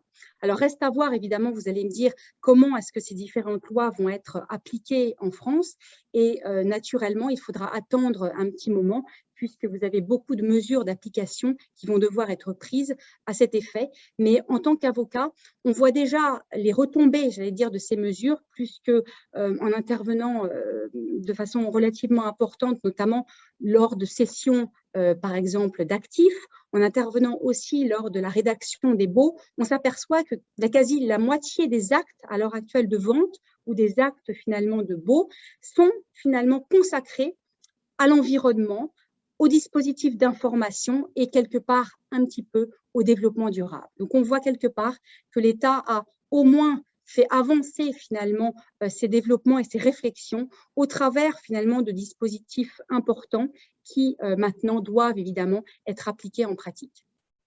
Alors, je voulais passer maintenant à la deuxième partie de l'analyse sur les préoccupations de développement durable au regard finalement du juge. Alors, évidemment, il s'agit d'un point fondamental puisque le juge est quelque part, j'allais dire, le garant du maintien d'un équilibre entre, d'une part, l'activité économique qui doit continuer à être développée en France, et on le voit plus encore dans le contexte du Covid, et puis la nécessité de ne pas porter une atteinte extrême à la planète pour protéger finalement les générations futures. Et je souhaiterais évidemment vous parler juste de quelques arrêts rapidement. Alors, il y a énormément d'arrêts qui sont intervenus en matière de développement durable en France. Je voulais juste vous dire qu'il y a beaucoup d'arrêts qui intéressent les énergies renouvelables. Je mettrai de côté ces arrêts pour la simple raison que la plupart des contentieux en matière d'énergies renouvelables sont liés finalement aux nuisances qui sont susceptibles de résulter de leur exploitation et donc qui ne visent pas une remise en cause en tant que telle du principe positif des énergies renouvelables, mais plutôt en finalement des craintes liées au bruit, aux odeurs, notamment résultant des installations de méthanisation, des installations solaires ou alors des installations éoliennes. Donc, ce contentieux mis à part, on a quelque part, et c'est ça qu'on peut dire, deux types globalement de contentieux qui existent. Alors, il y a un contentieux qui est très ancien, qui en tant qu'avocate en environnement est évidemment le plus prégnant, c'est le contentieux de ce qu'on appelle les études d'impact. Lorsque vous êtes un industriel et lorsque vous entendez vous développer sur les territoires français, vous allez évidemment nécessairement avoir besoin d'autorisation de la part de l'État. Et ces autorisations vous êtes données après que vous ayez pu réaliser ce qu'on appelle une étude d'impact qui va avoir pour but d'analyser les impacts de votre projet futur sur l'environnement. Et ces impacts vont devoir évidemment être limités au maximum et vous allez devoir prendre en compte ce qu'on appelle le climat, l'air, l'eau, le sol, pour vérifier vous-même en amont du dépôt de votre dossier que votre projet ne porte pas une atteinte excessive à l'environnement. C'est dans ce cadre-là que le juge a été amené à intervenir à de nombreuses reprises et évidemment, sans vous balayer toute la jurisprudence qui serait assez difficile dans le temps qui m'est imparti, je voulais attirer votre attention sur une décision assez récente qui est intervenue en avril 2021 qui a été intervenue, qui émane en fait du tribunal administratif de Marseille et qui est intéressante parce qu'elle opère une réflexion véritablement sur le développement durable et sur aussi la manière dont le juge doit l'appréhender. On était tout simplement dans un contentieux qui opposait une société qui s'appelle la société Raffinage, Total Raffinage France, qui finalement, dans un souci de développement durable, avait abandonné son activité traditionnelle de raffinerie de pétrole pour finalement se convertir à ce qu'on appelle au biocarburant. Donc, c'était finalement pour elle un pas franchi vers le développement durable, ou en tout cas vers une meilleure approche finalement de la protection de l'environnement. Et son autorisation a été attaquée. Elle a été attaquée par des tiers qui considéraient que finalement l'autorisation n'aurait pas dû lui être donnée. Et là, le juge a dû finalement intervenir pour vérifier l'équilibre finalement dont je vous parlais tout à l'heure entre finalement le développement de l'activité économique et le maintien et la protection de l'environnement. Et le juge a tout simplement annulé l'autorisation au motif que l'étude d'impact qui avait été réalisée par cette étude n'était pas suffisante. Et elle n'était pas suffisante tout simplement parce que l'industriel n'avait pas pris en compte la dimension internationale, j'allais dire, des effets de son projet et s'était borné à analyser ces effets à l'échelon français sur notamment le climat. Et c'est quelque chose de relativement intéressant, tout simplement parce que cela montre effectivement cette nécessité de prendre en compte, j'allais dire, cet aspect mondial, j'allais dire, du climat. Et le juge, dans cette décision, a bien dit de façon extrêmement claire que certes, le développement de biocarburants était quelque chose de favorable. Certes, il avait fait l'objet d'une analyse importante au niveau français, mais pour autant, l'installation est susceptible de fonctionner à base d'huile de palme et que cette huile de palme est susceptible d'avoir des effets néfastes plus que d'autres composés sur l'environnement et qu'il aurait fallu analyser de façon en tout cas beaucoup plus approfondie ses effets sur l'environnement local qui était l'Asie d'où venait l'huile de palme, avec cette prise de conscience de la part du juge que, évidemment, cette huile de palme avait abouti ou pourrait aboutir à un déplacement des cultures traditionnelles destinées à l'alimentation humaine, avec une extension donc des terres agricoles vers des zones qui présentent un important stock de carbone. Donc en gros, en produisant de l'huile de palme ailleurs, en l'important finalement en France, on allait aboutir à détruire une forme d'équilibre dans ces pays producteurs d'huile de palme, puisqu'on allait détruire des productions antérieures pour mettre de l'huile de palme. On allait donc manger sur, entre guillemets, la forêt, et à ce titre-là, il aurait fallu prendre en compte finalement cet aspect important. Je finirai finalement sur d'autres arrêts, et peut-être 2 autres arrêts si le temps m'est permis. Le premier concerne finalement les contentieux en matière d'inondation. Alors, la France a fait l'objet relativement récemment d'énormément d'épisodes, j'allais dire, d'inondations liées très certainement au réchauffement climatique, qui ont donné lieu finalement à énormément de contentieux, tout simplement parce qu'on a abouti finalement à des remises en cause de la responsabilité des maires qui avaient donné des permis de construire à des endroits qui ont été jugés comme étant critiquables. Et vous avez une série d'arrêts qui sont intervenus, les derniers étant intervenus en juillet de cette année, qui ont finalement abouti à une reconnaissance de la responsabilité de l'État dans son refus notamment de prendre un certain nombre de mesures pour finalement infléchir tout simplement la courbe des émissions de gaz à effet de serre. Alors, le Conseil d'État a pris, qui est la juridiction suprême en matière administrative, a pris une décision donc en juillet en la matière, et elle a même été jusqu'à enjoindre à l'État de prendre finalement des mesures pour finalement parer à cette situation quelque part d'inondation, de réchauffement climatique, et elle a même été jusqu'à prendre une astreinte à son égard, et cette astreinte évidemment est une astreinte extrêmement importante qui a été prise à son égard et qui finalement a valeur de symbole, symbole d'un État qui certes prend des mesures législatives importantes, mais qui, sous certains angles, ne va pas jusqu'au bout, j'allais dire, de sa propre logique de responsabilité en ne prenant pas un certain nombre de mesures phares qui auraient pour but de diminuer finalement l'impact dommageable sur l'environnement lié au réchauffement climatique. Donc ces décisions sont extrêmement importantes et elles ont eu lieu non seulement en matière d'inondation, et je finirai là, en matière aussi de contentieux sur l'air. Alors, on a parlé tout à l'heure du droit à vivre finalement dans un environnement sain.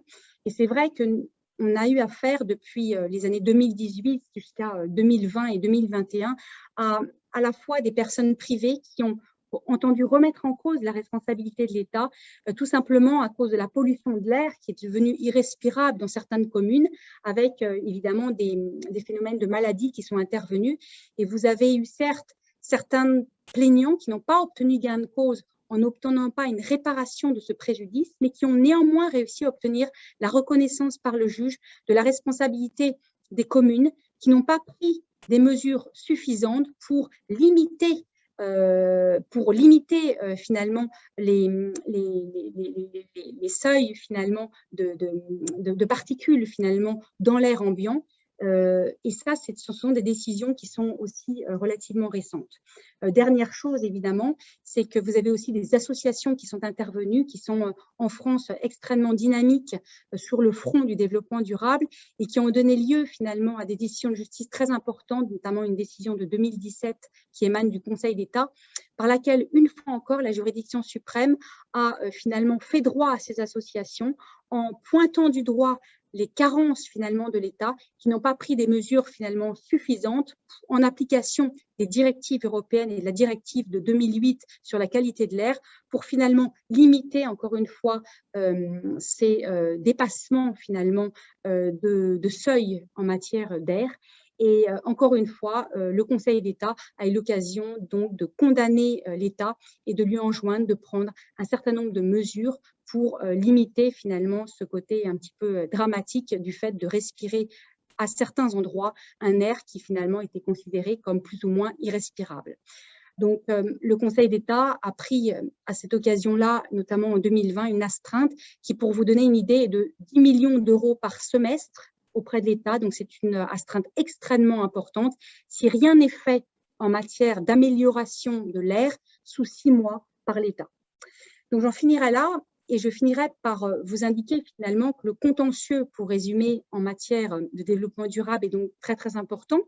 Il a donné lieu donc à des décisions qui sont extrêmement courageuses de la part des juridictions qui finalement ont pu pointer du doigt l'État, qui ont même été jusqu'à lui enjoindre de prendre un certain nombre de mesures, mais qui quelque part pointent aussi en creux les difficultés pour le juge, quelque part, d'aboutir à des situations complètement satisfaisantes, puisqu'on s'aperçoit bien que si l'État ne fait rien, eh bien, le juge ne pourra pas, évidemment, suppléer à ça la carence en prenant lui-même, finalement, ces mesures, puisqu'il existe un principe fort en France, qui est le principe de séparation des pouvoirs, avec un législateur qui ne peut pas, évidemment, juger, et un juge qui ne peut pas, évidemment, prendre la plume pour écrire la loi. Voilà, je vous remercie. Merci beaucoup, Laure, pour ton intervention.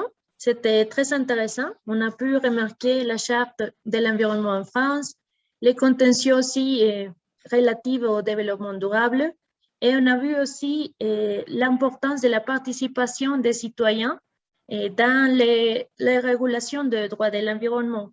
Et on va alors passer au suivant conferenciste. Ahora paso al español. Quisiera presentar a Daniela Pineda. Daniela es miembro de la Asociación de Juristas Franco-Colombianos, en particular de la Comisión de Comercio Internacional. Daniela es abogada en Colombia y se encuentra admitida en el Barreau de París y actualmente es practicante en la firma de abogados Trinity International. Daniela tiene un máster en Derechos Humanos y Derecho Internacional Humanitario de la Universidad París II Panteón Assas y en Contencioso Comercial en la Universidad París I Panteón Sorbonne. Y el día de hoy nos va a exponer su conferencia titulada La transición energética y la promoción del desarrollo sostenible fundada en los derechos humanos. Daniela, tienes la palabra. Muchas gracias, Ángela. Hola, buenas tardes para los quienes están en Francia, buenos días para los que están en Colombia. Primero que todo, me gustaría, mientras voy compartiendo la presentación, agradecer a la Asociación de Juristas Franco-Colombianos la oportunidad de presentar esta ponencia, que como verán va a servir para hacer unas conclusiones generales de todos los temas que han tocado los tres ponentes que intervinieron antes de que yo empezara.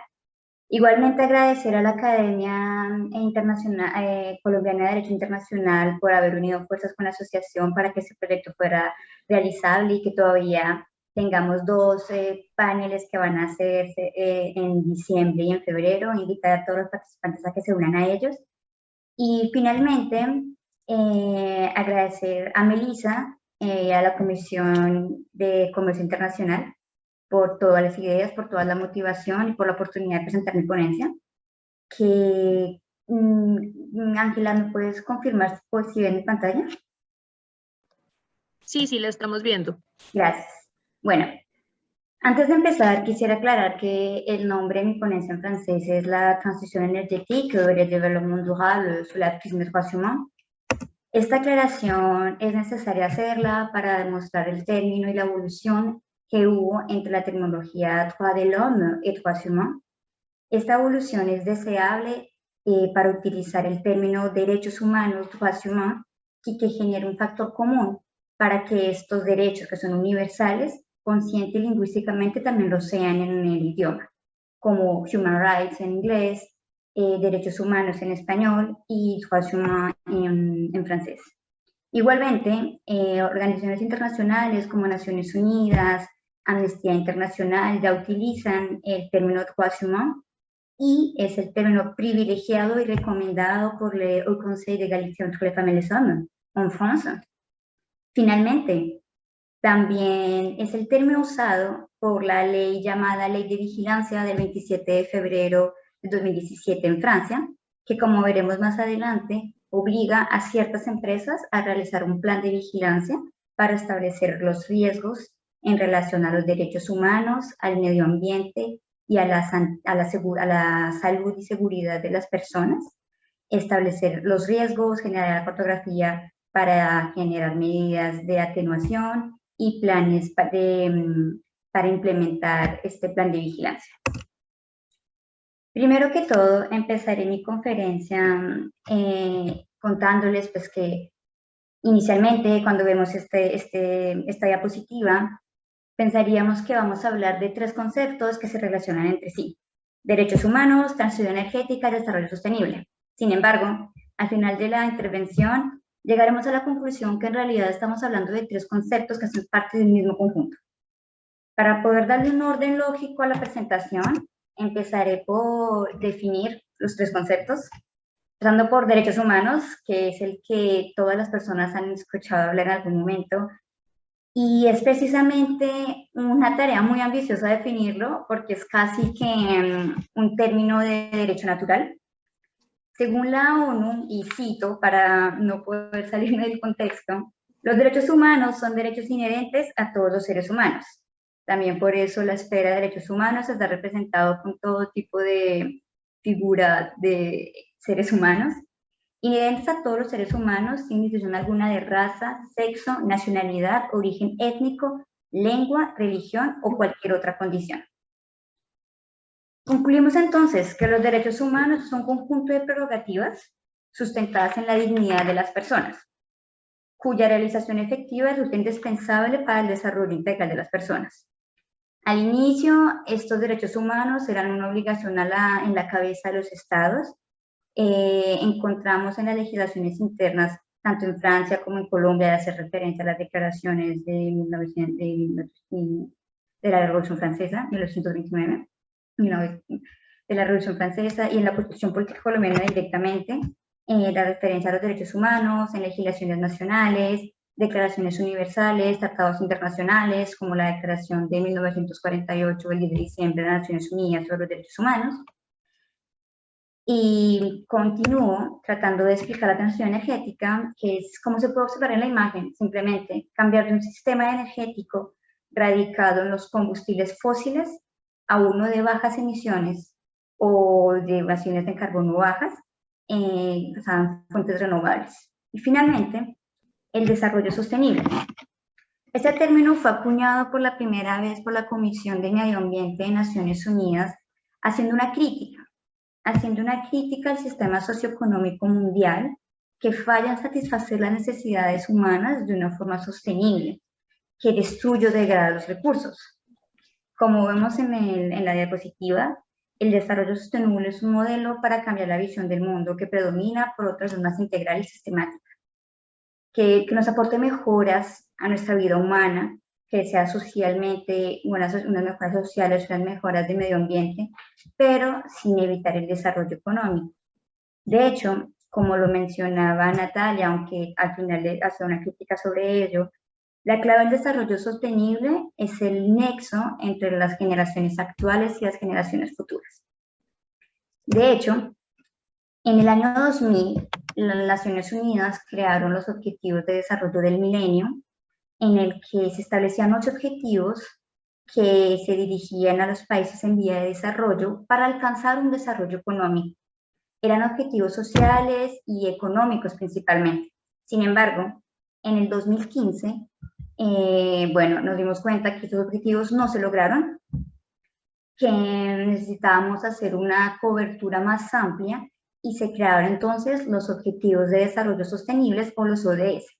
Como pueden observar en la presentación, son 17 objetivos que tienen como mira en común el poder generar un desarrollo sostenible, pero esta vez no fue dirigido solo a los países en vía de desarrollo, sino a los 170 países que hacen parte de Naciones Unidas.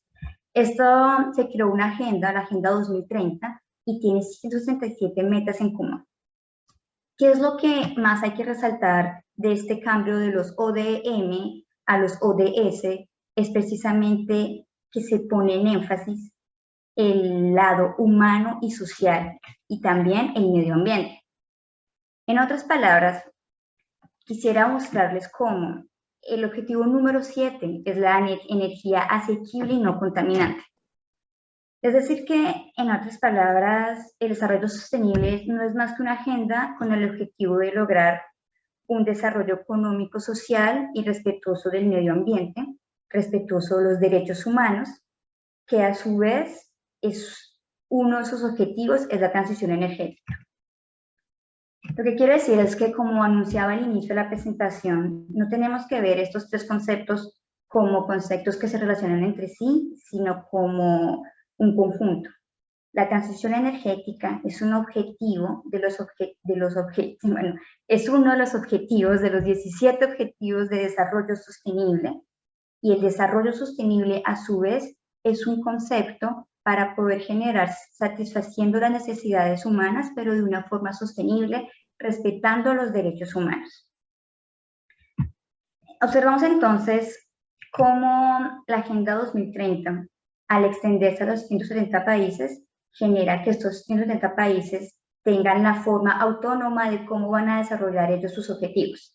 Un ejemplo sería el Acuerdo de París de 2015, en el que se acuerdan reducir en 2 grados la producción de combustibles fósiles, y hay todo un movimiento en relación a esto. Por ejemplo, como lo mencionó el doctor Macías, el 8 de octubre el Consejo de Derechos Humanos declaró que tener un medio ambiente limpio, saludable, es un derecho humano.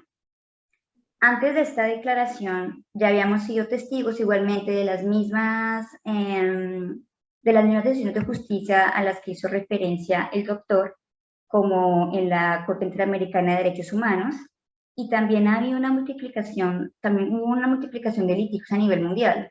Por ejemplo, también se habló de la condena que se le hizo a Shell en Holanda para reducir sus emisiones de gases de carbono.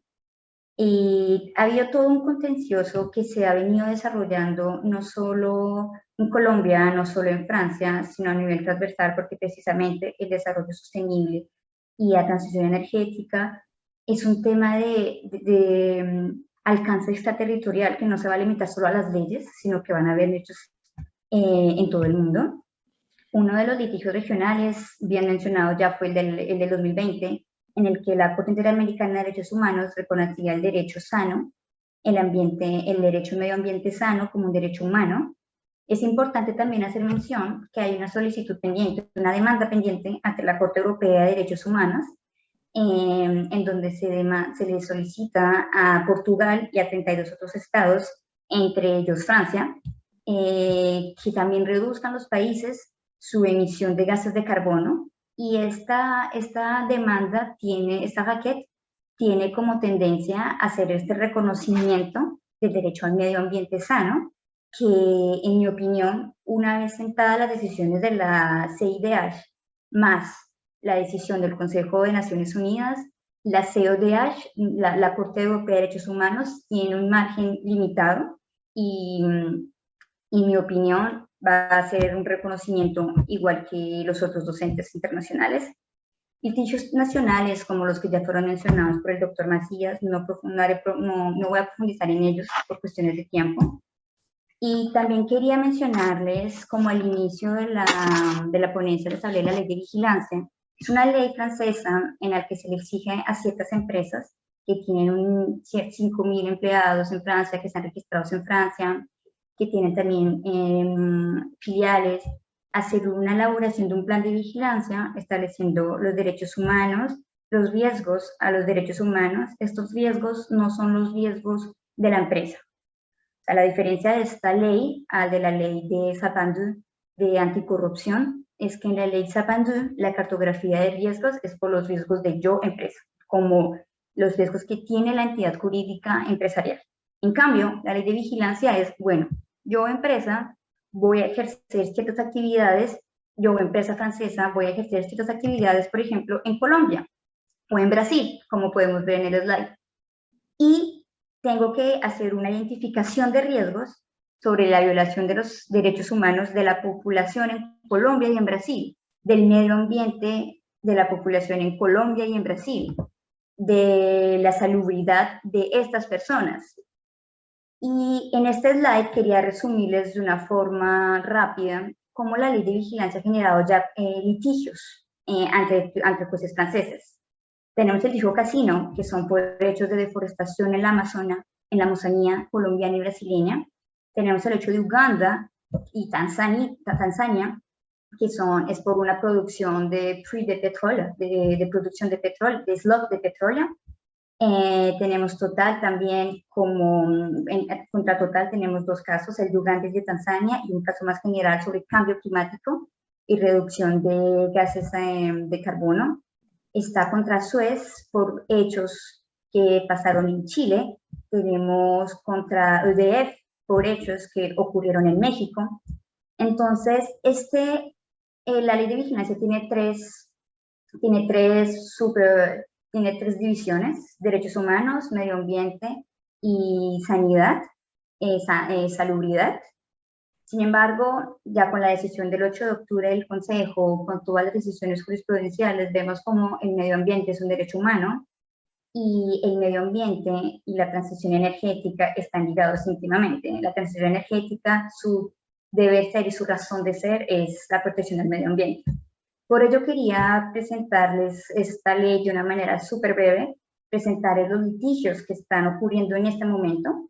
Todavía no tenemos una decisión final, pero los primeros fueron de competencia. El Tribunal Comercial, el Tribunal Judicial, que decía que no era competente porque son obligaciones que están en el Código de Comercio. El Tribunal de Comercio, que dice que no es competente porque son temas de derechos humanos.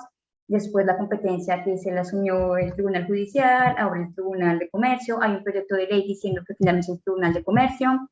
Entonces es una evolución que estamos siendo testigos de esta constante evolución, y que es en torno precisamente de respetar nuestros derechos, nuestro beneficio, nuestro desarrollo, pero con este nexo siempre de las generaciones futuras.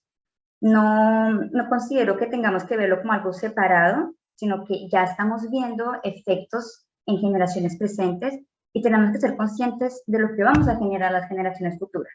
Entonces, decisiones como la Corte Suprema de Colombia del 2018, reconociendo el derecho a generaciones futuras, o la decisión del Tribunal Alemán, del Tribunal Alemán del 24 de marzo de 2021, en el que también reconoce el derecho a generaciones futuras.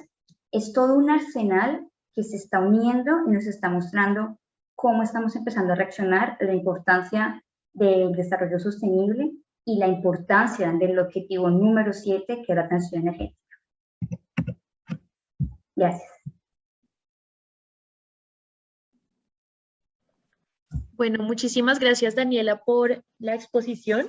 Es muy interesante cómo podemos destacar, el término droit humain, como dijiste, para poder darle una mayor universalización, y ejemplos como la ley de vigilancia francesa, que pueden tener aplicación extraterritorial y dar lugar a litigios climáticos, tanto regionales como nacionales, así como el reconocimiento del derecho a un medio ambiente sano por parte del Consejo de Derechos Humanos, entre otros grandes aportes a destacar. Ya para terminar el foro, vamos a proceder con las preguntas. Entonces invito a todos los participantes a que formulen sus preguntas por escrito, o pueden levantar de igual manera la mano para responder a sus preguntas. Y vamos a empezar con la pregunta formulada por Felipe, que va dirigida a Laure. Entonces, Laure, voici, il y a une question qui s'adresse à toi, je vais te lire. Ça dit, bonjour, certains affirment que le développement durable semble insuffisant face aux situations d'aggravation et d'accélération de la crise environnementale. Quels sont, à votre avis, les autres concepts juridiques qui peuvent aider la France à avancer vers les objectifs de l'accord de Paris dans la COP21? Alors, à mon avis, un des principes qui pourrait permettre d'avancer, comme vous l'indiquez, c'est peut-être le principe de participation. Alors, j'ai parlé tout à l'heure de la charte de l'environnement, qui est finalement le texte le plus important au niveau français. Et ce texte indique que toute personne a un droit de participation, c'est-à-dire en fait a le droit d'accéder à la fois à des informations sur l'environnement qui seraient détenues par les autorités publiques, et en même temps, toute personne a le droit de participer à l'élaboration des décisions publiques. Donc je pense personnellement que pour améliorer, j'allais dire, la situation par rapport aux accords de Paris, peut-être que ce concept-là de participation est un concept finalement porteur, au sens où plus les personnes ont accès aux informations et à l'état des lieux sur la situation en France, et plus elles sont à même de réagir. Alors réagir au contentieux, on l'a vu tout à l'heure, mais aussi réagir de façon proactive en sollicitant, indépendamment même du contentieux, des actions de la part des pouvoirs publics, ce qui permettrait, à mon sens, finalement, d'aboutir à une forme de dynamique, j'allais dire, de la société vis-à-vis de ces problématiques-là, qui va entraîner une dynamique de la part des États. D'accord, merci beaucoup, Laure. No sé si las demás panelistas les gustaría responder también esta pregunta. ¿Cómo podemos contribuir a que el desarrollo sostenible pues nos permita ser una herramienta para hacer frente a la crisis climática que estamos viviendo actualmente? ¿Cómo podemos tener una acción más eficiente al respecto? No sé si Daniela, Natalia quieren complementar alguna consideración. Bueno, yo tal vez podría agregar algo que tiene mucho que ver con lo que decía Daniela, y es que yo creo que el enfoque de derechos humanos en eso es fundamental. Es decir, durante mucho tiempo el concepto de desarrollo sostenible fue un marco que estuvo relacionado con los derechos humanos, pero no un concepto realmente pensado desde los derechos humanos. Y yo creo que ese giro que ha dado el concepto, y en particular, como lo decía Luis Fernando en algún punto, la contribución, por ejemplo, de la Corte Interamericana de Derechos Humanos, en el sentido de entender que las obligaciones ambientales son a la vez obligaciones en materia de protección de derechos humanos, es fundamental. Y creo que hay un punto esencial, del cual no hemos hablado aquí, porque realmente no ha tenido una repercusión grande, al menos por el momento, en el derecho internacional, que es lo que tiene que ver con las concepciones ecocéntricas, los derechos de la naturaleza, el reconocimiento de los derechos bioculturales, todas esas tendencias que buscan, digamos, romper aproximaciones fragmentarias en relación con la protección del ambiente, y entender que realmente proteger a los seres humanos es proteger el ambiente y es buscar un sistema basado en la justicia climática, en la justicia energética para las generaciones presentes y futuras, no solamente pensando en los seres humanos, sino en la naturaleza como un todo. Son aproximaciones que yo creo tienen un potencial transformador importante y que deben ser tenidas en cuenta, ojalá, no solamente en los contextos normativos internos, sino también en el internacional. Muchísimas gracias, Natalia. Daniela, ¿quisieras agregar algo más?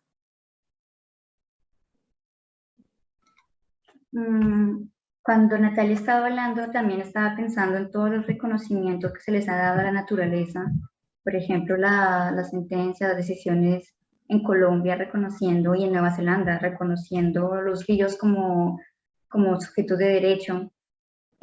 Considero que es muy importante hacer un enfoque en el que el desarrollo sostenible es repetir lo que acaba de decir Natalia, es el enfoque que tiene que darse el de los derechos humanos, cómo tiene que contribuir para poder enfrentar todos los problemas que se están dando, y tener en cuenta casos como el de l'affaire des siècles, que fue juzgado la semana pasada en Francia, en el que el Consejo de Estado, fue un litigio administrativo, en el que el Consejo de Estado ordena a Francia tener que reducir sus emisiones de gases de carbono, o la decisión Shell contra la empresa, que lo ordena lo mismo, un juez holandés.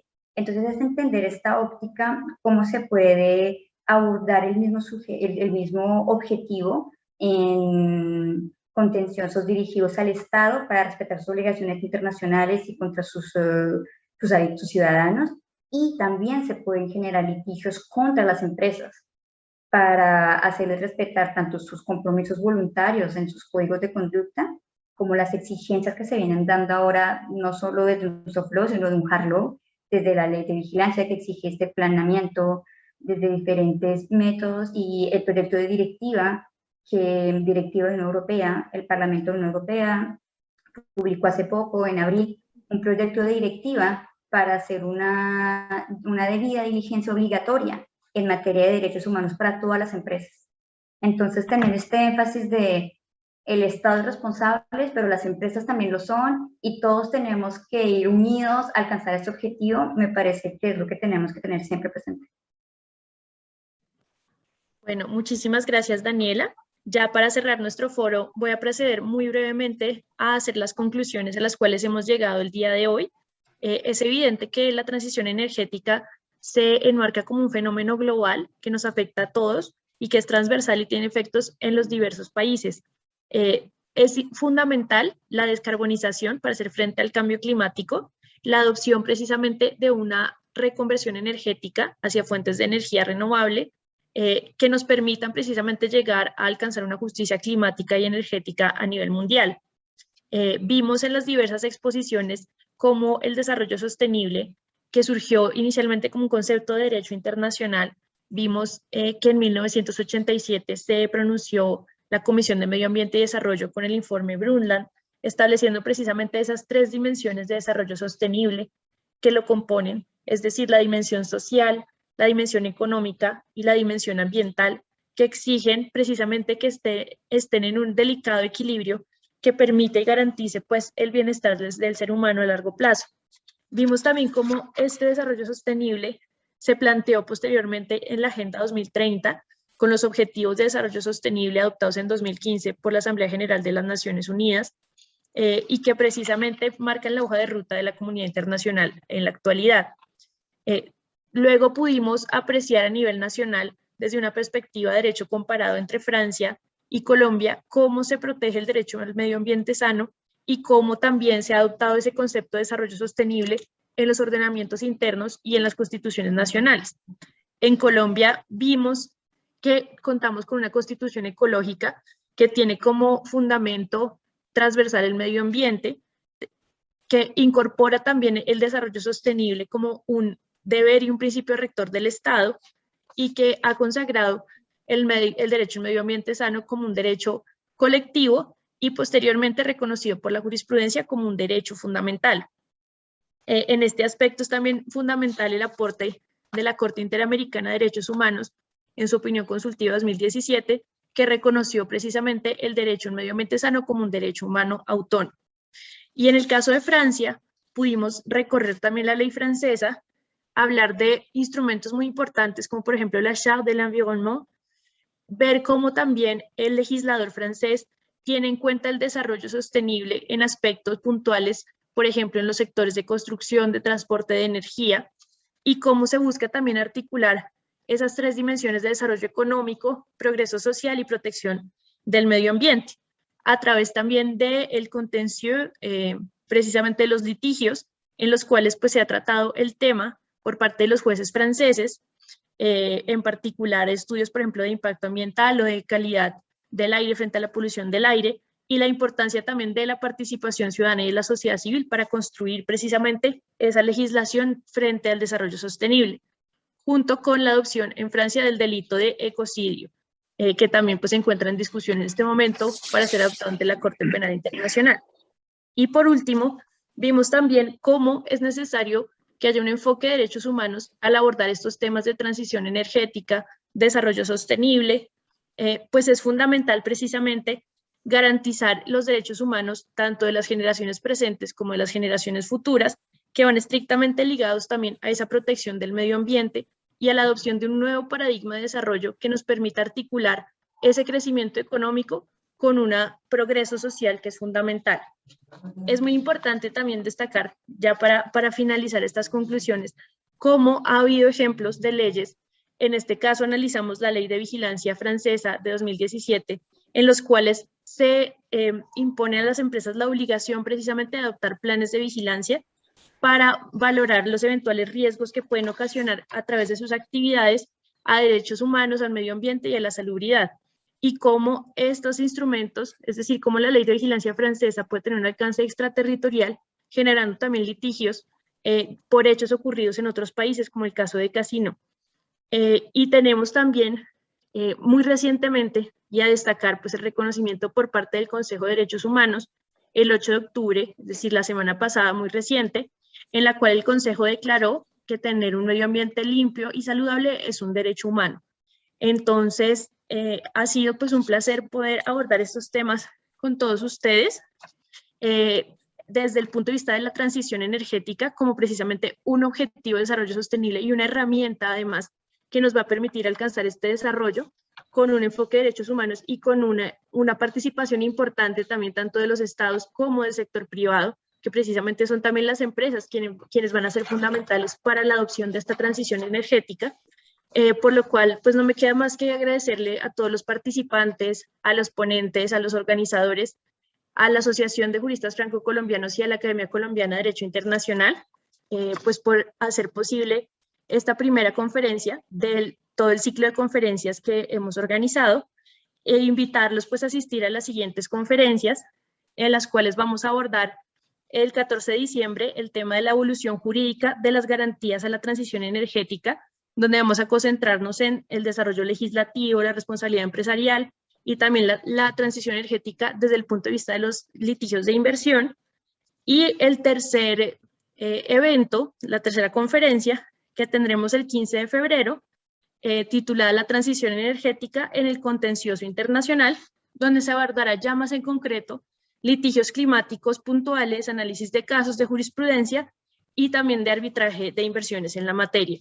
Entonces, un gran saludo a todos, muy feliz día en Colombia, bonne soirée en France, y muchas gracias a todos por su participación. Muchas gracias. Bravo, au revoir à tout le monde. Merci. Gracias. Félicitations à vous tous. Gracias, au revoir. Gracias, hasta luego. Merci aux conférenciers. À bientôt. Au revoir. Merci a vous. Au revoir.